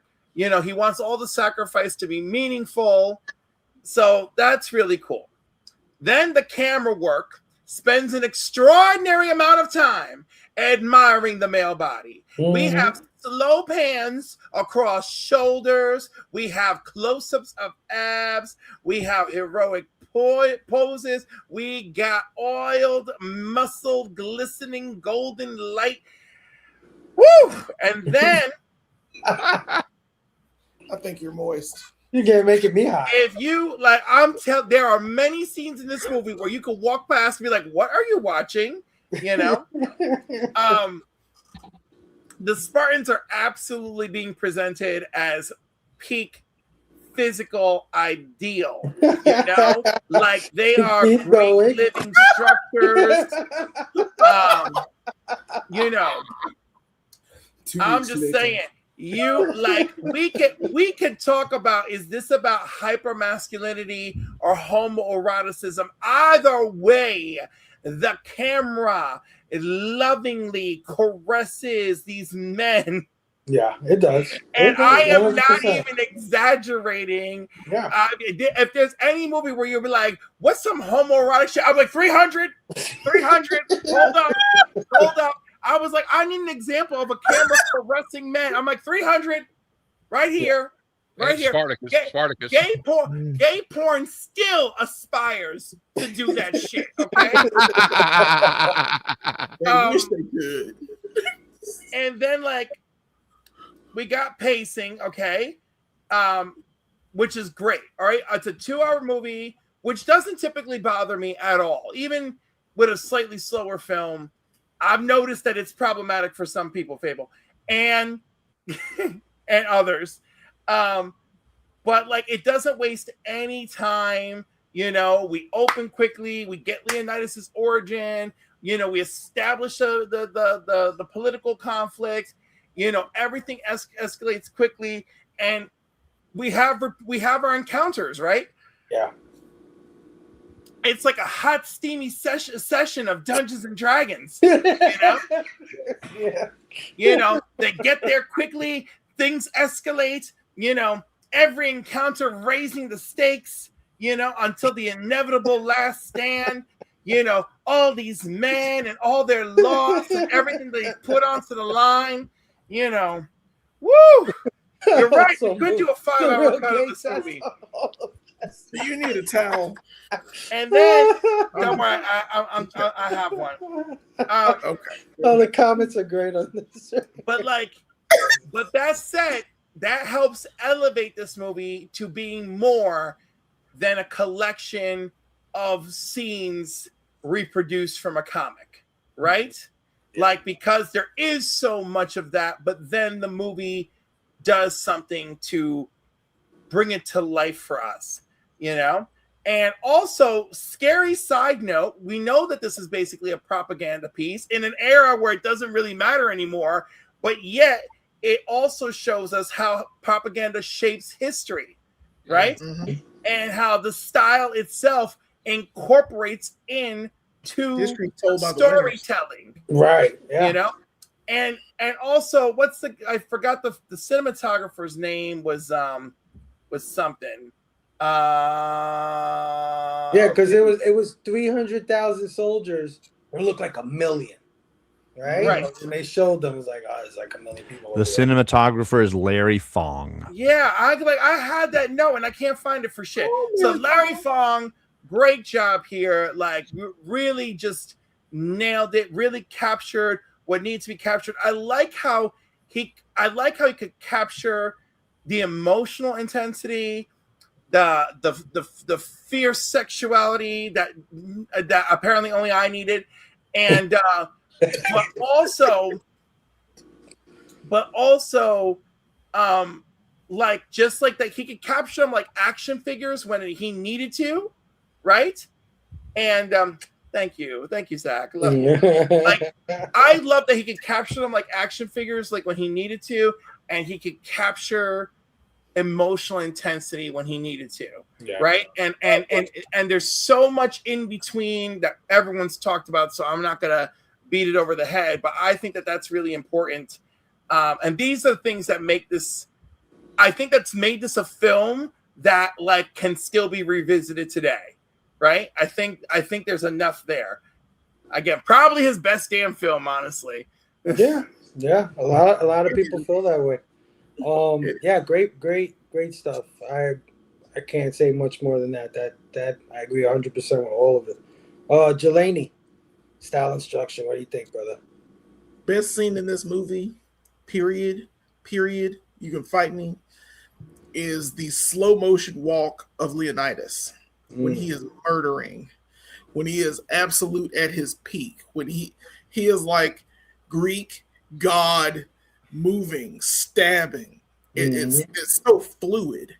It's like he's born to do this. Yeah. And it's told by an unreliable narrator, but the way he tells it is like he's gliding like he's walking down, just picking daisies in a field. That's how easy it is for him to kill. Like fucking Kratos or something. Yeah, he's Kratos. He is a god of war. I don't know, that doggy style sex scene might just be a little bit better for me. Like, I mean, a little bit. I like the just doggy style sex scene. Don't get me wrong. John, I like all of that. I like the slow motion the titty meat. It works. It works very well. I mean, it's a good scene, man. It's a good scene. Yeah, she was getting cracked. Yeah, she was getting it was worth it. Coffee Monster wholeheartedly agree. Did I mention that she could get it? She could absolutely get it as well. I'm sorry. I think you said something about dread. On the opposite, yeah, something about dread and drugs, and her in 3D in dread. She can get it. So that being said, Zack Snyder might be a hack on the most parallel level on God's green earth. 300 is fantastic. He is none of those things anywhere else. It's somewhere where he needed to be, but he is not. And I'm going to talk about, since we talked about everything else about this movie, I'm talking about how he's lacking. He is a lack. He is a one-trick pony. He is a one and done.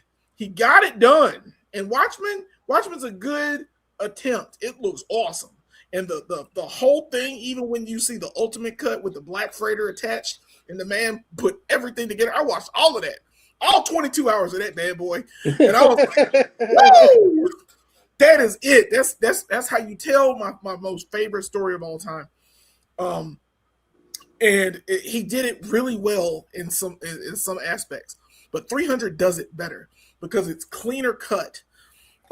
He got the light right. He got the structure is proper. The music's not the best to me. I don't think it is because it's a ripoff, so I understand now. It feels if it had music worth the damn. Like that, if you had something, you know what it is when you hear it. That bum bum bum bum bum bum. I don't know. I like when that kid comes out. That sounds like a Halloween theme. I like when they show you know him it's as a funny. kid. The cinematography is Larry Fong on Watchmen as well. I can't believe this. Yeah, He's doing a great job. And Tyler Bates worked with Zack Snyder a lot too. Yeah, and I guess on Watchmen they said, "Look, bitch, stop ripping people off. We gotta get it right this time." Exactly. But the thing is with this film, and it works so well with the source material. Like if you get the source material, and like I said, originally it's shot for shot, it is gorgeous, and you're nailing it. No one else is able to accomplish this since that. I think there are a few people that have done it. There are a few people that have like kind of nailed this, but this is like a 1v1, like a 1-on-1 of what it's supposed to be. Like there's no studio interference with bullshit. There's no random notes we don't get. Like, and there probably were, but like they were to the benefit of this film. And you can tell because it's clean. It gets in there. People know the story in some form or fashion, so they can get in, even if they didn't read the series.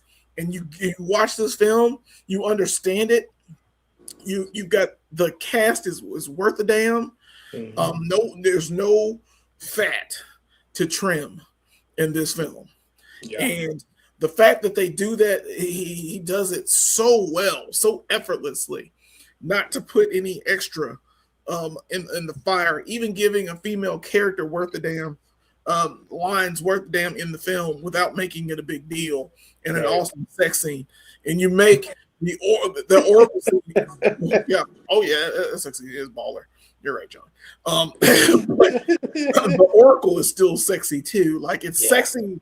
It's sexy in a good way. Like it's this. Yeah. And then of course, Cliff, the glistening bodies. Yes, Zack Snyder does pay attention to his glistening abular. I don't know if some of those abs were drawn on though. I'm still kind of questioning how some of those people are just that ripped. Like, of course they were that ripped. Gerard Butler, is totally ripped. But I'm thinking that some of that is some sort of artwork. You can see it behind the scenes in the behind the scenes video where he's like lifting weights before they stay action. Yeah. So they're doing it. It's just I think they're drawing shit on there too. There's something extra, but that's the thing. It's the filter of this movie. So Zack Snyder's problem, his detriment, is filters and slow motion. But that's not with this film. It's with everything else. You know what I'm saying? Everything else is he tries to be that one trick pony everywhere else. And it's I've never watched BVS, never seen it. I've seen clips of it because Ben Affleck is Batman, and fuck that. That was a stupid choice. You don't make Dark Knight Returns Batman your first Batman. You make him hopeful Batman, and then 5 movies in, you can do Nightmare Batman. I like it. He's the only part of the movie I liked. Yeah, fuck Ben Affleck. So no, he was a lovely Bat. Don't blame him. It's not Ben Affleck. He's the worst. Look, there are 3 choices I loved, and we're getting into this because I don't give really. Val Kilmer is pretty bad. No, he's not. Not as bad as Ben Affleck. What the fuck? Val Kilmer all day over Ben Affleck.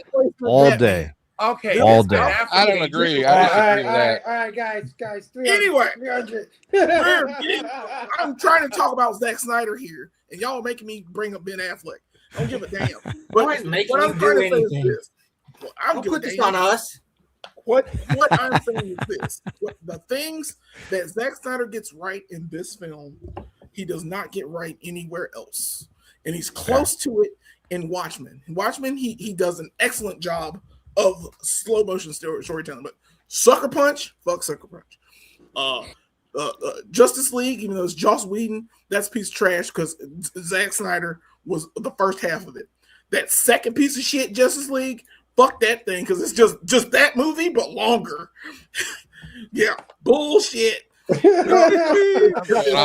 to go all Affleck next year. Yeah, I cannot understand why he takes things from one film and decides this is my style because he didn't really do it in Dawn of the Dead. Dawn of the Dead, it's pretty forward. It's a good little ensemble cast. Well, that's because the source material was already there because it was a George Romero film. Yeah, and it works. And it works for him to adapt. I'll tell you what it was, Jelani. It was $468 million at the box office. That's what the fuck it was, bro. Yep. $65 million budget. Big, and he was like, I can do, and then it moved to I can do Rebel Moon, and then you're like, what? No, Rebel Moon came after people were like, oh no, you're doing 300 too much. He said, okay, let me try something else. Yeah, I gotta do Star Wars now. Although it's like you've lost your damn mind. So I think Zack Snyder personally, and the only reason I'm saying this is I personally think he is a hack. He is a waste of time, waste of effort director who needs guidance. He's a great visual storyteller, but he needs somebody to rein his dumb ass in and stop being a goddamn bro and do your job and make a good Justice League movie without putting fucking Ben Affleck in it. I'm done. Okay, good. It does hurt my heart to think that he's going to remake Escape from New York. Yeah. That'll be horrible. He's doing it. How would He's you doing remake it. perfection? I know. Well, they're I doing know. it. Ridiculous. They're doing it. Because they don't care anymore. They redid Halloween 18 times. And then they did that shitty 3-peat. Whatever that piece of shit is. God dang it. I said it earlier, folks. Zack Snyder is polarizing. Brooks. I guess. Style and structure, my brother. Yeah, there's really nothing to say about the style in this movie, right? Land City. Yeah, obviously, I think the thing about Zack Snyder and Frank Miller is they're very similar in that they share the same strengths, but they also share the same weaknesses. In that they both have a kind of a very juvenile kind of underlying philosophy to a lot of their work. Yeah, that it can work to their advantage. If they play to it right, but if they try to overdo it, it becomes very stupid. Trick pony-ish. And Snyder, I think Snyder more so. I think Frank Miller can be a little more even his bad stuff has a little bit of has a little bit more of that Frank Miller intellect behind it, even if it is kind of hidden, under all of his stupidity. But Snyder, he I think he's good at making action movies, but he does have I agree with Jelani in that he is a bit of a one-trick pony. He doesn't have a huge repertoire to pull from. He kind of falls back on the same kind of tropes and cliches. And a lot of his work, I thought Watchmen was all right, but none of his work really lives up to this movie. I think this movie is where he really it's really where he's shown the most, where he was able to exercise his skills to the best of his ability. So that's what makes this movie so much fun to watch, is because he manages to keep that pace going. He manages to keep you interested, even though despite all of the silly stuff in this movie, the obviously ahistorical stuff, the kind of ridiculously over glorifying the Spartans and soldiers and everything.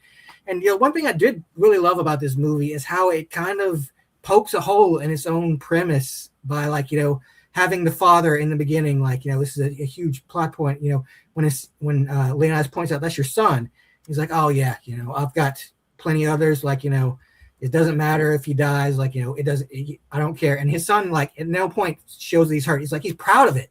His son has pride that his father, feels this way.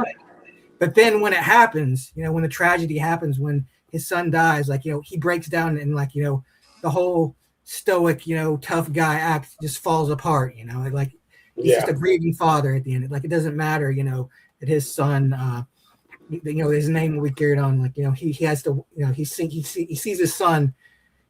he loses his son like in front of his eyes, and it's no matter how manly you think you are, like something like that is just like it's too much, even for like somebody like him. So yeah, like I think Zack Snyder really that's kind of what makes this movie so good as far as Zack Snyder, because he's actually saying things. I don't know if he actually intended to at times, but he does say some things like beyond just like the typical like oh fucking badass Spartans and all this shit, which that is a big part of the movie, and it is like one of the things I love about it. But I think he has a little bit more to say in this one. There's definitely vulnerability. Yeah. Leonidas is not sure of himself, even though he has to. Even Leonidas, he seems to be more affectionate towards his son than his father. Like his father is portrayed as being a little bit more strict, but you don't get a whole lot of time with that. He seems to be very a kind of a loving father as far as you can, being a Spartan father who's going to send his son out into the fucking wilderness in a year. Right. No, great. All right. Well, here at Pop Culture Philosophers, we like to dig a little deeper. We like to peel that onion back and see what this movie's really trying to say, what it's saying to you, because everybody is, they have their own takeaways of what the messages are in this movie. And I'm going to swing this right back around. Brooks, what do you think the theme of this movie is, or what is it saying to you?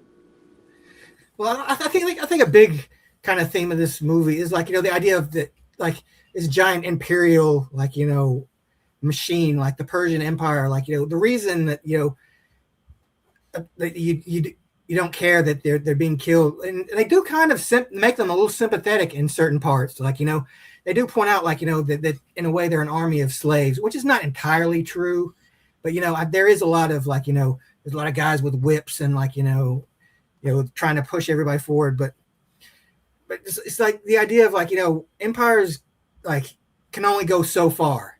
I think despite Xerxes' power and his influence and how far he spread, eventually you're going to run across the guy that you just can't fuck with, and that's what happens with Leonidas. Leonidas is like I'm the guy.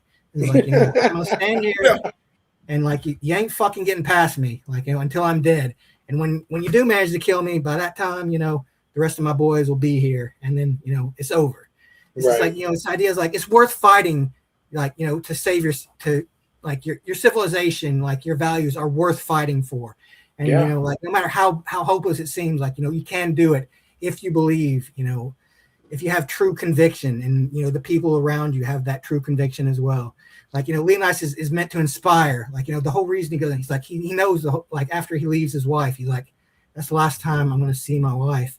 And it's so tragic because he can't just say I love you in front of, because that's not how we do things in Sparta. There's no weakness.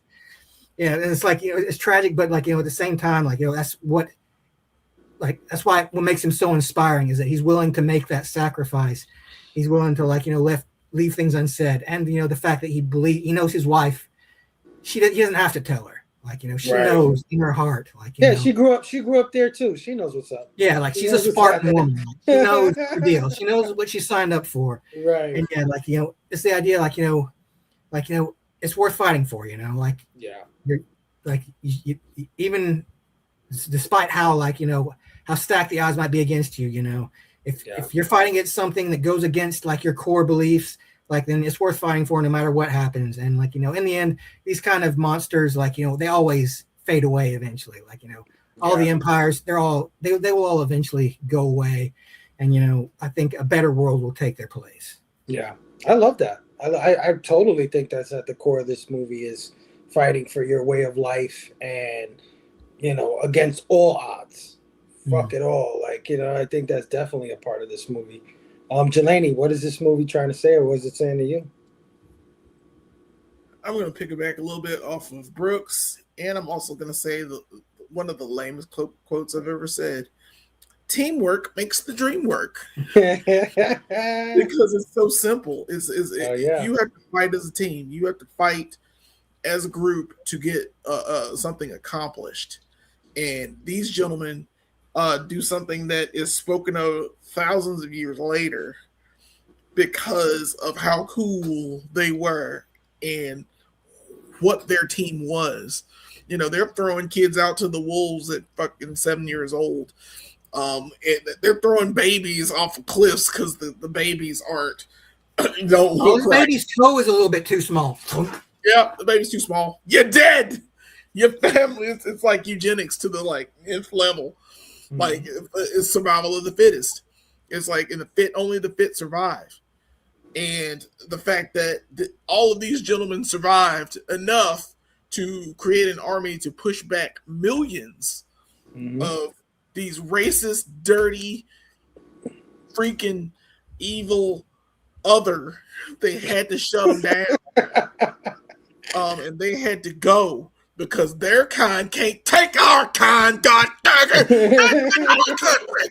Well, to be fair, Xerxes could have like sent an ambassador and like he could have done it peacefully, but he showed up with an army. So fuck him. No, the black guy dies first. Other than the babies. Think about it.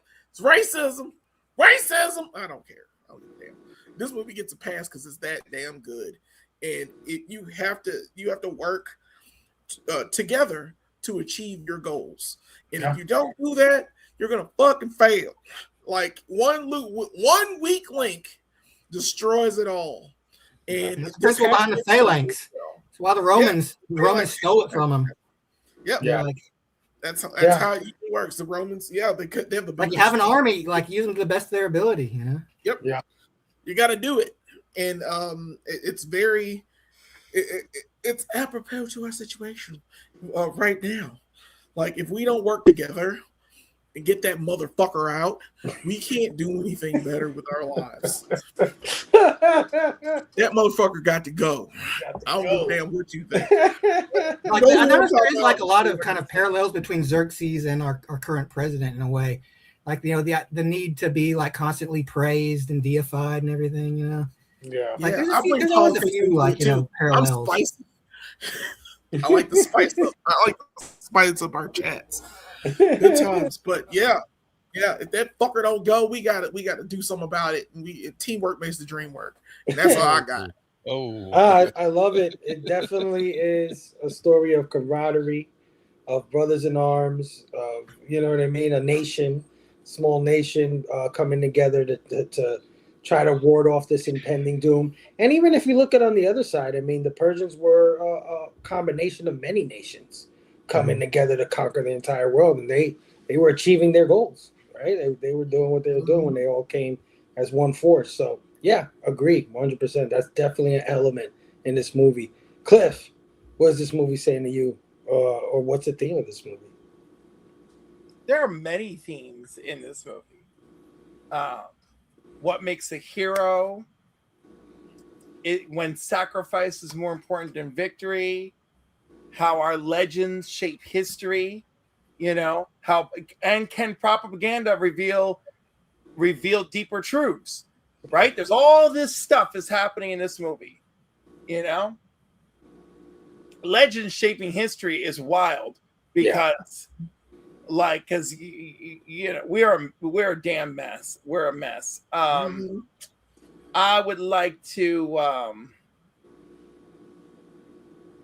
I just don't want to give it to propaganda revealing deeper truths because I feel like that's so problematic. But I want to give it. I will give it to legends shaping history. Yeah. 100%. Because again, if we didn't have this legend, 300 Spartans is never made. Yeah. If that's never made, Frank Miller's never influenced. Mm-hmm. Frank Miller never makes this book. Zack Snyder never makes this. And then cinema is a better place, technically. I don't know. I wish I could visit all the timelines. But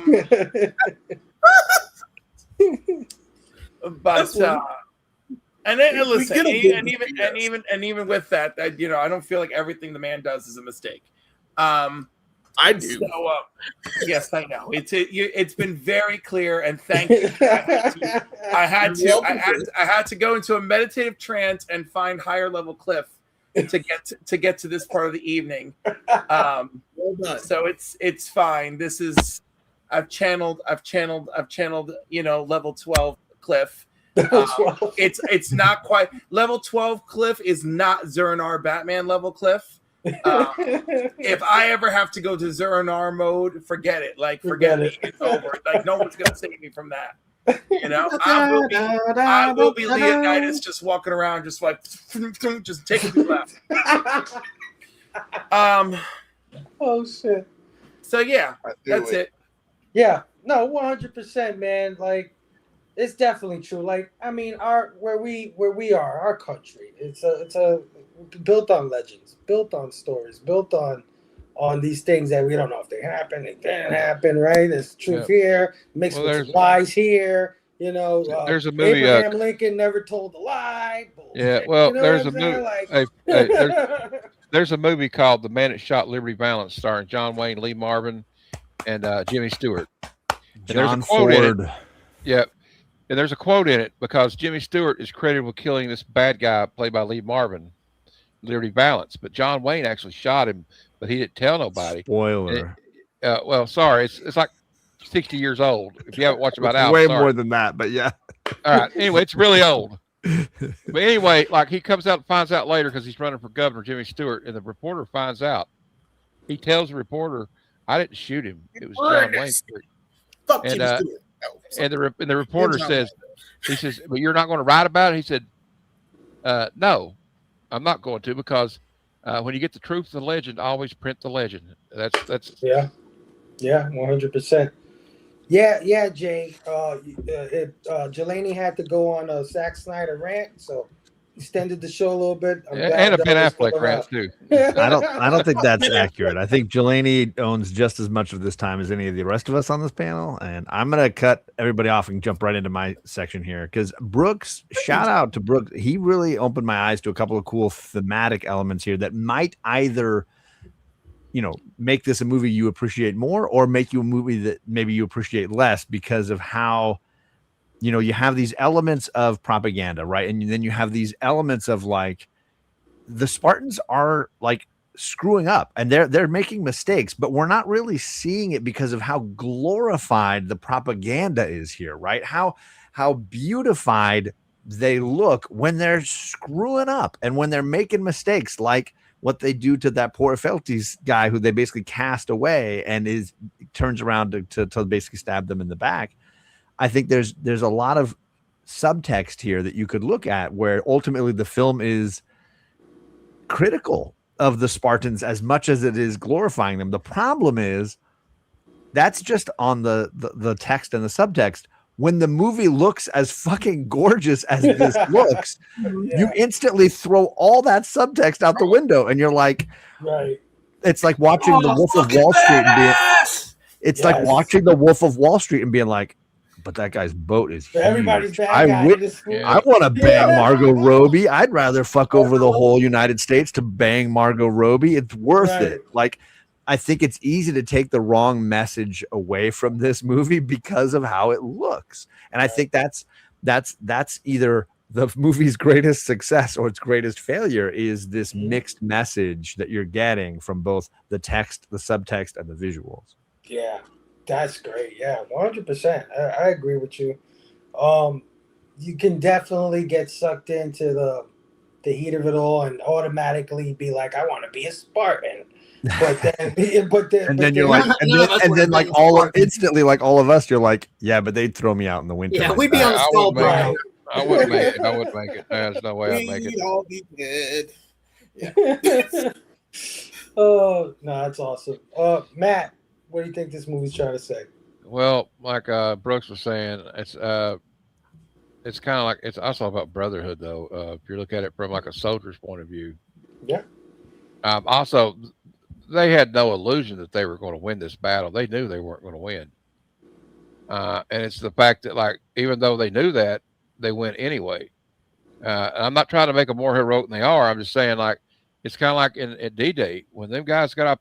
Those guys knew there was like a 1 in 5, maybe 1 in 3 chance they're not making it off that beach that day, but they still did it because the alternative would have not worked out for them. Because, like, at this point in history, Greece was a bunch of independent city-states. Correct me if I'm wrong on my history. I think this is before Alexander the Great. Darius was kind of like George W. Bush Sr.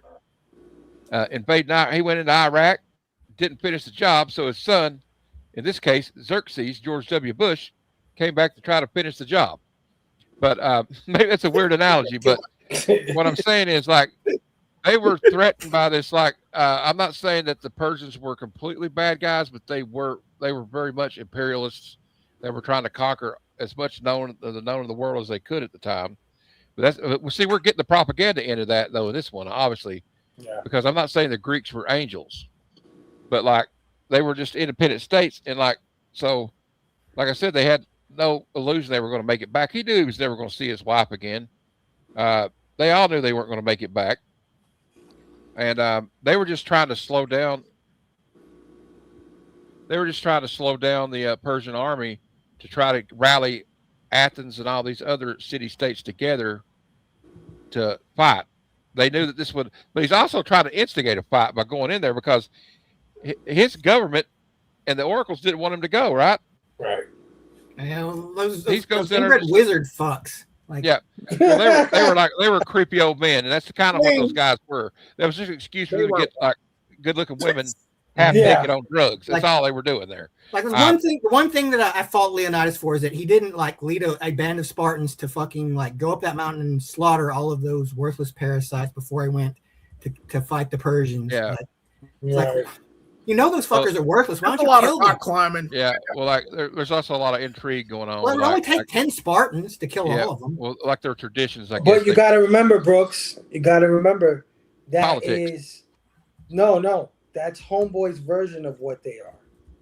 Yeah, that's what he thinks. In his mind, unreliable. The thing is, they're too tied to tradition. Like they're because we know it's a tradition, and we know many kings of that nation followed what these guys said. But to that dude, those were creepy old men, right? Like that's how he felt about them. Well, I mean, they kind of were though. If you read like about these, I don't know, but yeah, he was exaggerating what they look like probably, and how bad they were. But all I'm trying to say is, like kind of, I guess, symbolize like religious fanatics in a way. They kind of control things, despite the fact that they don't really contribute much. I mean, it's a cool perspective, right? Like he knows that this is tradition, but he's like, I don't like these dudes, man. I don't know why we listen to motherfuckers, right? Like, well, also I think there's an underlying theme of like duty and honor in this movie. Mm-hmm. Like, oh yeah. He doesn't want to not see his wife again, but he knows he's got to go because he knows that like nobody else is going to do nothing. He knows they're not going to send the entire army, so he's got to basically go out there and pick a fight and hope to slow them down. And also, you get a lot of like, what is like I said, like the brotherhood. Like you fight next to another guy, like you're totally like you're at to be like 10 toes down. You know what I'm saying? I guess what the kids say now, but like. Yeah, you got to stand on business. So, also it's like about like, I mean, maybe it's like propaganda or like you're seeing their side, but it's like standing up to a bull. Xerxes thinks he's a god, and he tells him, by the end of this day, I'm going to prove that a god can bleed. Mm-hmm. And like, it's like crazy. Xerxes not the only one like that. Muammar Gaddafi thought he was a god. Kim Jong Un's dad, or Il's dad, Un thought he was a god, and it's kind of like standing up to the bully on the block. I kind of wish that we kind of had that courage nowadays, but like I don't know if we do, but like in a way I admire their courage. In a way it was reckless too. Yeah, but I don't know. That's all I got to say. I'm kind of talking in circles now. Everybody already said everything I want to say, but I really liked the movie, though. I guess you can tell. I'm going to add to what you said and what John was saying. And John, I said something earlier about the deformed dude, and Leonidas's view of this guy. His view is he is not useful, right? Because of his deformity or whatever. The decisions that these guys make in these movies because of some sort of tradition or some sort of, I don't know what you can tie it to, But what I'm trying to say basically is, and I don't know if it's a theme, but this is what I got, is this is like an exploration of the male ego, the male psyche, the male, right? From every fucking facet you can think of. Whether, Testosterone, baby. right, the testosterone, the looking good for your woman, the trying to be the hero, the jealousy, the fucking dirty old man shit, like you said, looking at The these rubbing your oil on your buddy's oil, chest yeah. and like just You know, Well, the they actually did that stuff homoeroticism, too, by the way. every Like, aspect of the man is represented in this film. Like, I think that so went right over Cliff's head. Yeah. It's like, I've never seen him so well, still. I Fable. Also, like when I was talking about principles, the epitaph that is at where the Battle of Thermopylae's at, says it all. I quoted earlier. This is go. It says, "Go tell the Spartans, stranger passing by, that here, obedient to their laws, we lie. Yeah.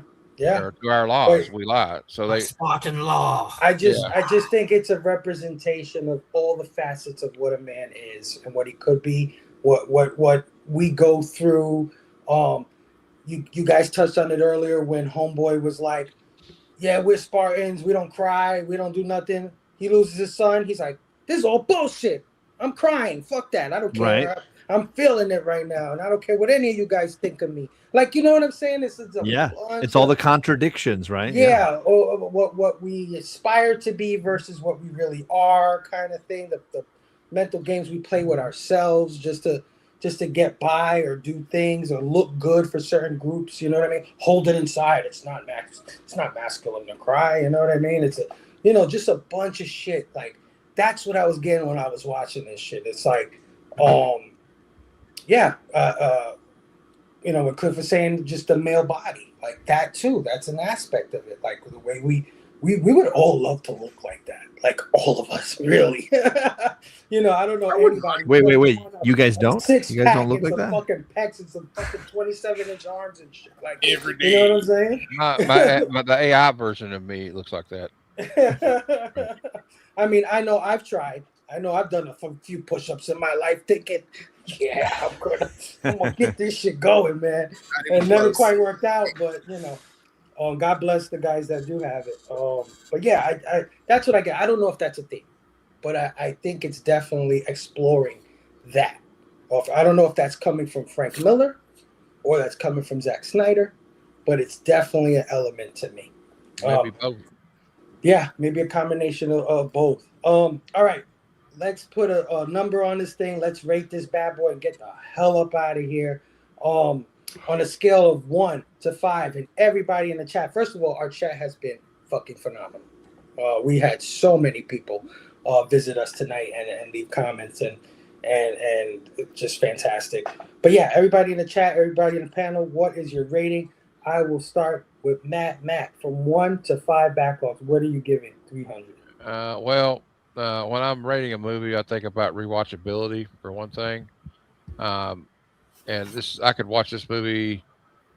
I watch this movie at least once a year or every 2 years, and I'm entertained by it. And it's a very entertaining movie. I like the way it's put together, and I love the source material because I love Frank Miller's work. Save a couple of different ones I probably don't care for, but he kind of got me into reading comics. I always give him credit for that, and so I give it a 5. Yeah, that's a no-brainer to me. Sorry. Yeah, absolutely, dude. John, out of 5, what are you giving 300? I think I'm gonna go a 4.25. This is it's a very entertaining, very rewatchable movie. It's not perfect by any means, but it does exactly what it sets out to do. I think it would be great if it had a deeper thought in its mind.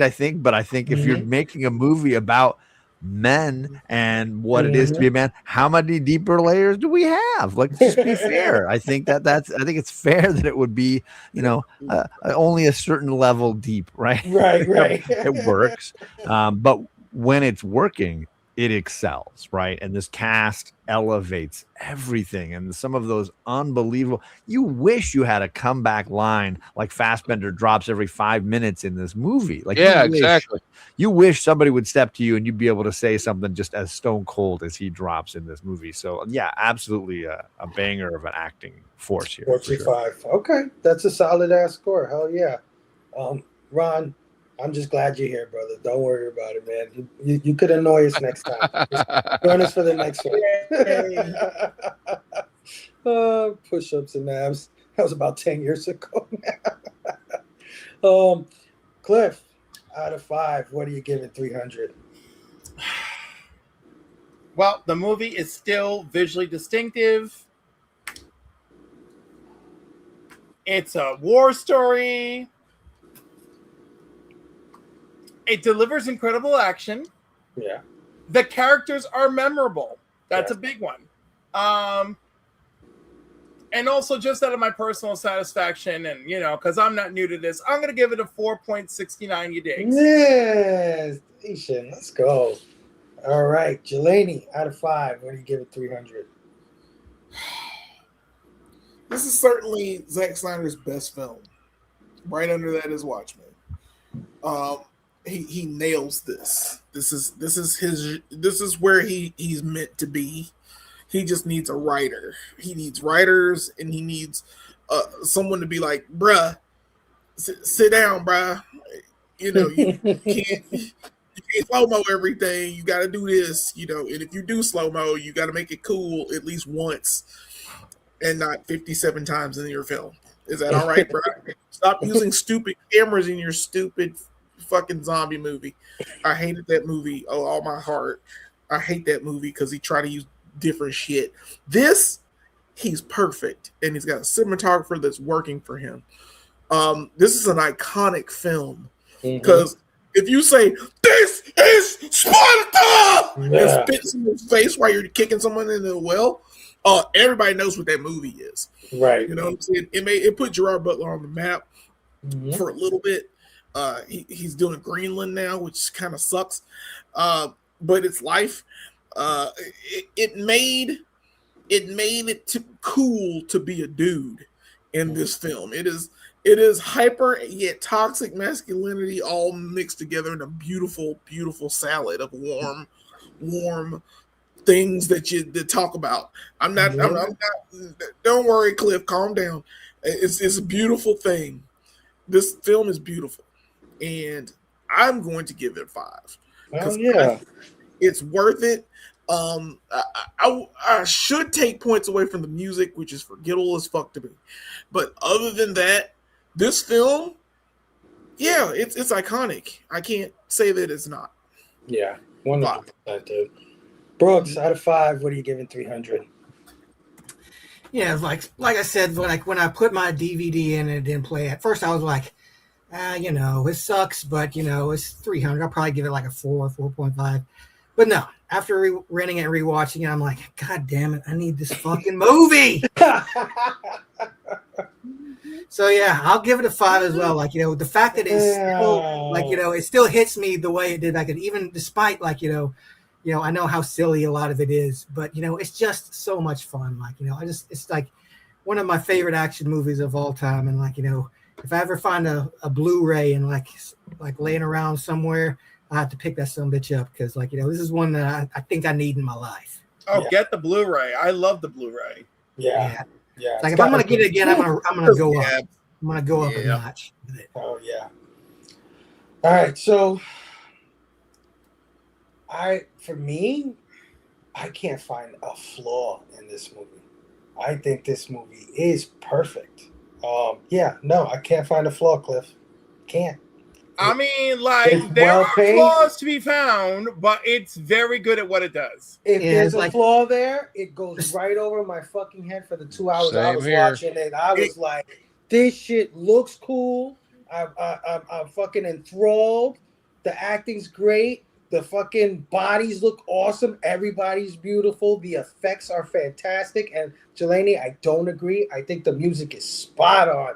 When they show that 300 fucking logo come out with the lightning, and then you see the boy when he raises to be Leonidas, and it's like Oh, blah, blah, blah. Listen, I didn't know it was. I didn't know it was a hit song. I was It's like, yeah, cool. boy. But didn't you hear that in other movies? Yeah, But see, you I heard didn't that in know. other I shows. didn't. I didn't Oh. know. I didn't watch Titus. I didn't watch Gabagool. Titus. but 6'7". what I'm saying is, I Say think words. this movie is thoroughly enjoyable, and I think anybody could watch this movie and fucking love it. Right? I really do. I could recommend this to anyone, and I think they'll have a good time at the least. If not, be like, shit, that was awesome. And you're right, man. And John said it too. It does what it's supposed to do. It's doing what it does. It's bringing the 300 graphic novel to life, to perfection. It does it very well. Whether this is Snyder's best film, is the other film, I don't give a fuck about any of that. I just like what he's doing right here at this time. It hits. It is iconic, Jelani. 100%. And that wraps up our review of 300. Guys, you guys are awesome as always. Before we get on out of here, I want you guys to let everybody know where they can find you, what you got going on. So Brooks, I will start with you, my brother. What do you got going on? Let the people know. And thanks for joining me tonight, man. Really appreciate it. Yeah, man, it's a great. Thanks for the opportunity to rewatch this classic. I'd forgotten how much I loved. It'd been so long since I seen 300. I'm like, I was just thinking like, it's not gonna hit the same. It's not gonna be the same. It won't be the same. But it's the same, man. Yeah, I loved it. It's so much fun, and I appreciate you giving me the invite. I love Action Fest. I like Horror Fest, all right, but Action Fest, that's really my lane, I think. And I'm glad that I can get a few more of those action movies packed in, to my life. It helps, And of course, me and Jelani, we do Go Figure reviews. We recently did one on this guy right here. Oh, Glow in the Dark Blanca, who is He glows in the pretty dark. fucking cool. He's He's pretty rad. I love him. He is basically a palette swap of the original, but he glows in the dark, man. Yeah. That's fucking badass, I think. But yeah, so you can check out Go Figure Reviews. You can see what I say about it. I have very funny jokes. I'm funny and smart, and everybody loves me. So why wouldn't you check it? Okay, Xerxes. We'll watch it. I am kind. I'm kind. You'll find I'm kind. You are merciful too. Gotta get my piercings now. Thanks again, Jelani, for hanging out. I mean, Jelani Brooks. Jelani, tell the people what you got going on. Also, thank you, my brother, for hanging out, man. I love when you guys, the Go Figure review guys, can join me for these things. What you got going on, Jelani? I love that Brooks and I are in the same movie. This works out very well, so I'm very glad. Man. This is I kind of figured you'd be on this one. Yeah, suspicion. It's fucking 300. Of course, it's gonna be on this one. But I need to be on more of Fable's junk. I need to get on Matt's junk. And Cliff, if you got junk, I'll get on that too. And John, I don't know if you do junk, but I'll do your junk too, man. I got all the junk. Yeah. Brooks and I do Go Figure reviews. It's a thing that we talk about. It's basically show and tell for toys. I'm going to reiterate on it. My toy, since he did the figure of Blanca, my figure of the day is Tila from the Masters of the Universe film. Oh, that's cool. Robbie hates this film, but I love it. I don't know why Robbie hates that film. That film's one. I know why. It's too goofy. Man, it's too goofy, but he's never watched the cartoon. Yeah. He doesn't want that. I hate posers, man. I hate posers. That's all I got to say. But he won't tell me to my face because it was my birthday present, and he didn't go see it on my birthday. He watched it randomly at another time, and then came back because I like to talk smack. Jelani's on my junk. Next Tuesday. I mean, I get on some junk, son. I'm a junker. I'm gonna be on Chaz junk too. He's doing Nobody next Tuesday. I just mentioned Nobody. Yes, I'm on sir. this joint. And our homegirl from this movie's in it. There you go. Enjoy it, There everybody. you go. Good times, good times. So yeah, check us out. Go Figure Foods. Get out there and go figure. Hell yeah, Jelani. Thank you always, man. I really love it when you get a chance to jump on here. I know it's not easy for everybody. It's hard, man. Work Yeah, been I kicking my know. butt the last few I months. know. But now I have Sometimes I'm so excited for Friday to come so I can hang out with you guys, right? Like I really look forward to it. But then I have like a fucking hard ass day, and I'm like, oh shit, I gotta do the damn, I gotta do the damn stream. But I never regret it because, like I said, I have such a great time with you guys and all my panels that I have. Yeah. I'm very lucky when it comes to that stuff. Cliff, speaking of lucky, man, always lucky to have you hang out with us, man. You're a great movie reviewer. I love your thoughts, even when we clash. I respect everything you feel about films. I thank you because you and Robbie have made me a better reviewer. Like, cause y'all like this is how we review things. This is the format. Learn this, and I'm like, oh damn, And then that's it. I was like, all right, I gotta be serious. What does style and structure actually freaking mean? Oh, now Robbie wants to incorporate sound into style and structure. All right, Cliff, up that game, bitch. Hey, we got him off of music at least, man. We were all like, come on. Well, you know what? I didn't have much to say. I was gonna mention that I personally didn't feel the sound did enough for me with this movie. The music was definitely not memorable for me. That whole 300 thing, like in the beginning, is memorable. That is nice, but like I don't carry it. I'm not humming anything. There's another movie I saw recently with a girl in a cape. I felt the same way, but where I couldn't remember the music. I just had to put that out there. But me, Comics and Coffee, typically Sunday mornings at 10. I have at this moment in time, I have like no guest until August. So it's just me. It's gonna be just me either dropping a pre-recorded video at 10 a.m. while I'm off doing other things, trying to make money to pay for things, or I actually do have a guest that will do something fun and live. And of course, you can find me at the Council of Comics Fridays, 5 p.m. Eastern, Mondays, 8 p.m. Eastern, Wednesdays, 8 p.m. Eastern, Tuesdays, 7 p.m. Eastern, Top Trending Comics on Izzyverse NYC with me. And then sometimes on Friday nights, I'm over at Not Near Mid Condition with Rob and that little gang. So it just depends on where the dice fly. And sometimes I'm on Matt Spidey on Saturdays. I'm on the internet, folks. Come find me. Come hang out with Cliff. Yeah, you're the man, Cliff. Agree, Zach. Agree. Thank you, Zach. He's on like about level 15 right now, I think. Level 15. Everybody, go check out Cliff's junk. Go check out my interview with Eric Larson from last night. Yeah, definitely. Eric Larson. Eric Larson. Exactly. Yeah, go give that a thumbs up. Go check that out. I'm gonna be doing that actually right after this stream. I'm gonna tune into that. John, always a pleasure. Thanks for joining me, man. I didn't have you planned for this one, but when I had an opening, I immediately thought of you. And I'm so glad that you were able to make it. So, like a good Spartan, you show me an opening and I fill it. There you go. Oh, man. Someone watch the alternate cut with me. John, no, what's brother. going on, brother? Yeah, man. Thanks for having me. Always happy to join for some Action Fest. I'm gonna be on for Dirty Harry over on Metal Elf towards the end of the month, so I'll be back for some Clint Eastwood goodness. But yeah, every Thursday I drop some sort of comic book related video. I'm going live Saturday mornings to do some chatting around what have I reading, what have I been picking up lately. So always some Saturday morning comics fun.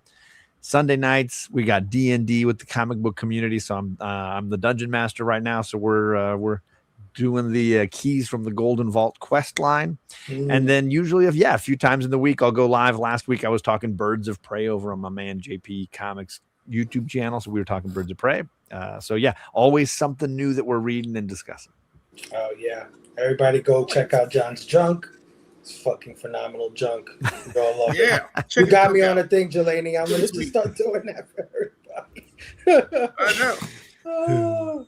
And of course, my main man, my Action Fest brother here, um, a guy I love so much, one of my best friends in the community, honestly.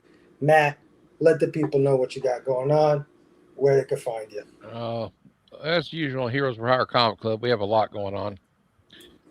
So Sunday, I have the Sunday Super Show Extravaganza. We talk about the new comic book day previews, trending comics of the week, my picks for variant covers of the week, and out of context panels because we like to have a little fun. Um, it's where we read some, you know, old panels comic panels that you can take out of context, mainly like Jimmy Olsen's or like Archie Comics, Jimmy which are Olsen always got taken out of context. weird ass shit in there. That's what I'm saying. That series, if you just make a Jimmy Olsen series like that comic, that would be hilarious. Archie, yeah, exactly, John. Yeah.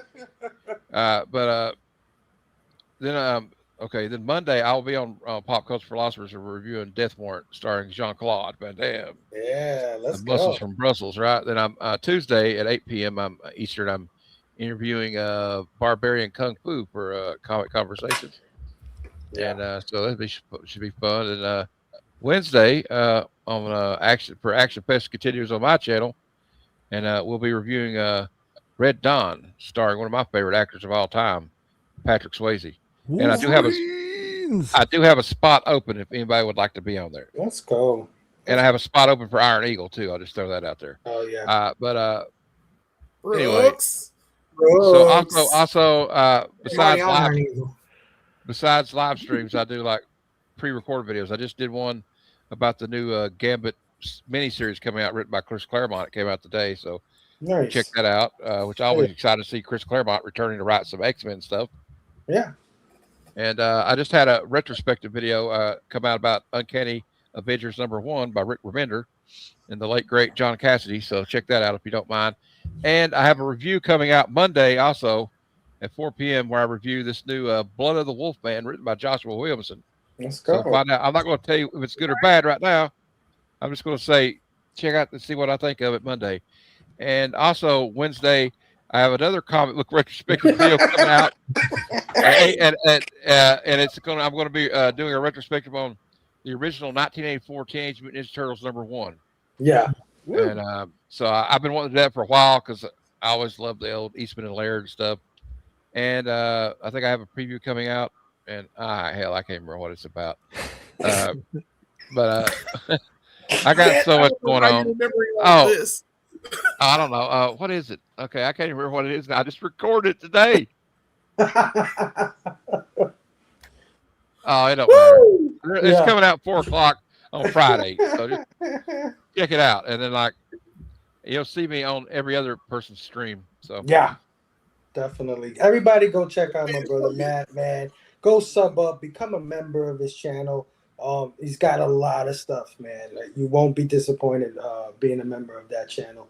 Matt, as always, thank you for joining us. Thank you for being a part of Action Fest 2026. Really appreciate it. I'm happy. I was born to be on Action Fest. Yeah. I grew up, I wasted a lot of time as a kid in video rental stores renting action movies. So I'm proud to be part of Action Fest. 100%, man. Yeah, man. Well, before I get into that, thank you everybody who joined us, of course, for tonight and also last week for Speed. Really appreciate it. We had a great turnout for the last two movies. I'm really, really humble and appreciative of it. Also, if you love cinema, if you love movies, man, hit me up. This is not an exclusive circle. This is not, you know what I mean? I'm always open to having new panels, new people, new ideas, new thoughts on things, right? Like one thing here is we don't have to agree on shit, right? And most times we don't, but we do it in a loving way, and we all, you know what I mean? We all respect each other's opinions. I'm always looking for new opinions and new insights into things. So hit me up, One Collection Down on Instagram. Right now, all of my movies are kind of full for the year, but next year I'm planning Sci-Fi Fest, another Action Fest, Horror Fest, all that good stuff. So hit me up, man. But yeah, thank you for joining us tonight. Of course, Action Fest continues this Monday on Pop Culture Philosophers with Death Warrant. Then on Tuesday, our Metal Elf Collectibles with Nobody. Wednesday, Matt Heroes for Hire, Comic Club. Matt, I totally blanked on your movie. I had it in my head and it went away. Which one? Your movie on Wednesday. Red Dawn. Red Dawn. Check out Heroes for Hire Comic Club with Red Dawn, and then back here Friday night at 9 p.m. Eastern. We'll have another whole squad of people joining me for the movie Con Air. Cannot wait to revisit that classic. Man, 2 great movies, 2 great weeks, 2 great panels. I mean, it's been great. It's been great, guys. Everybody have a great night. Have a great weekend. See you this Monday. Death Warrant, Pop Culture Philosophers Station.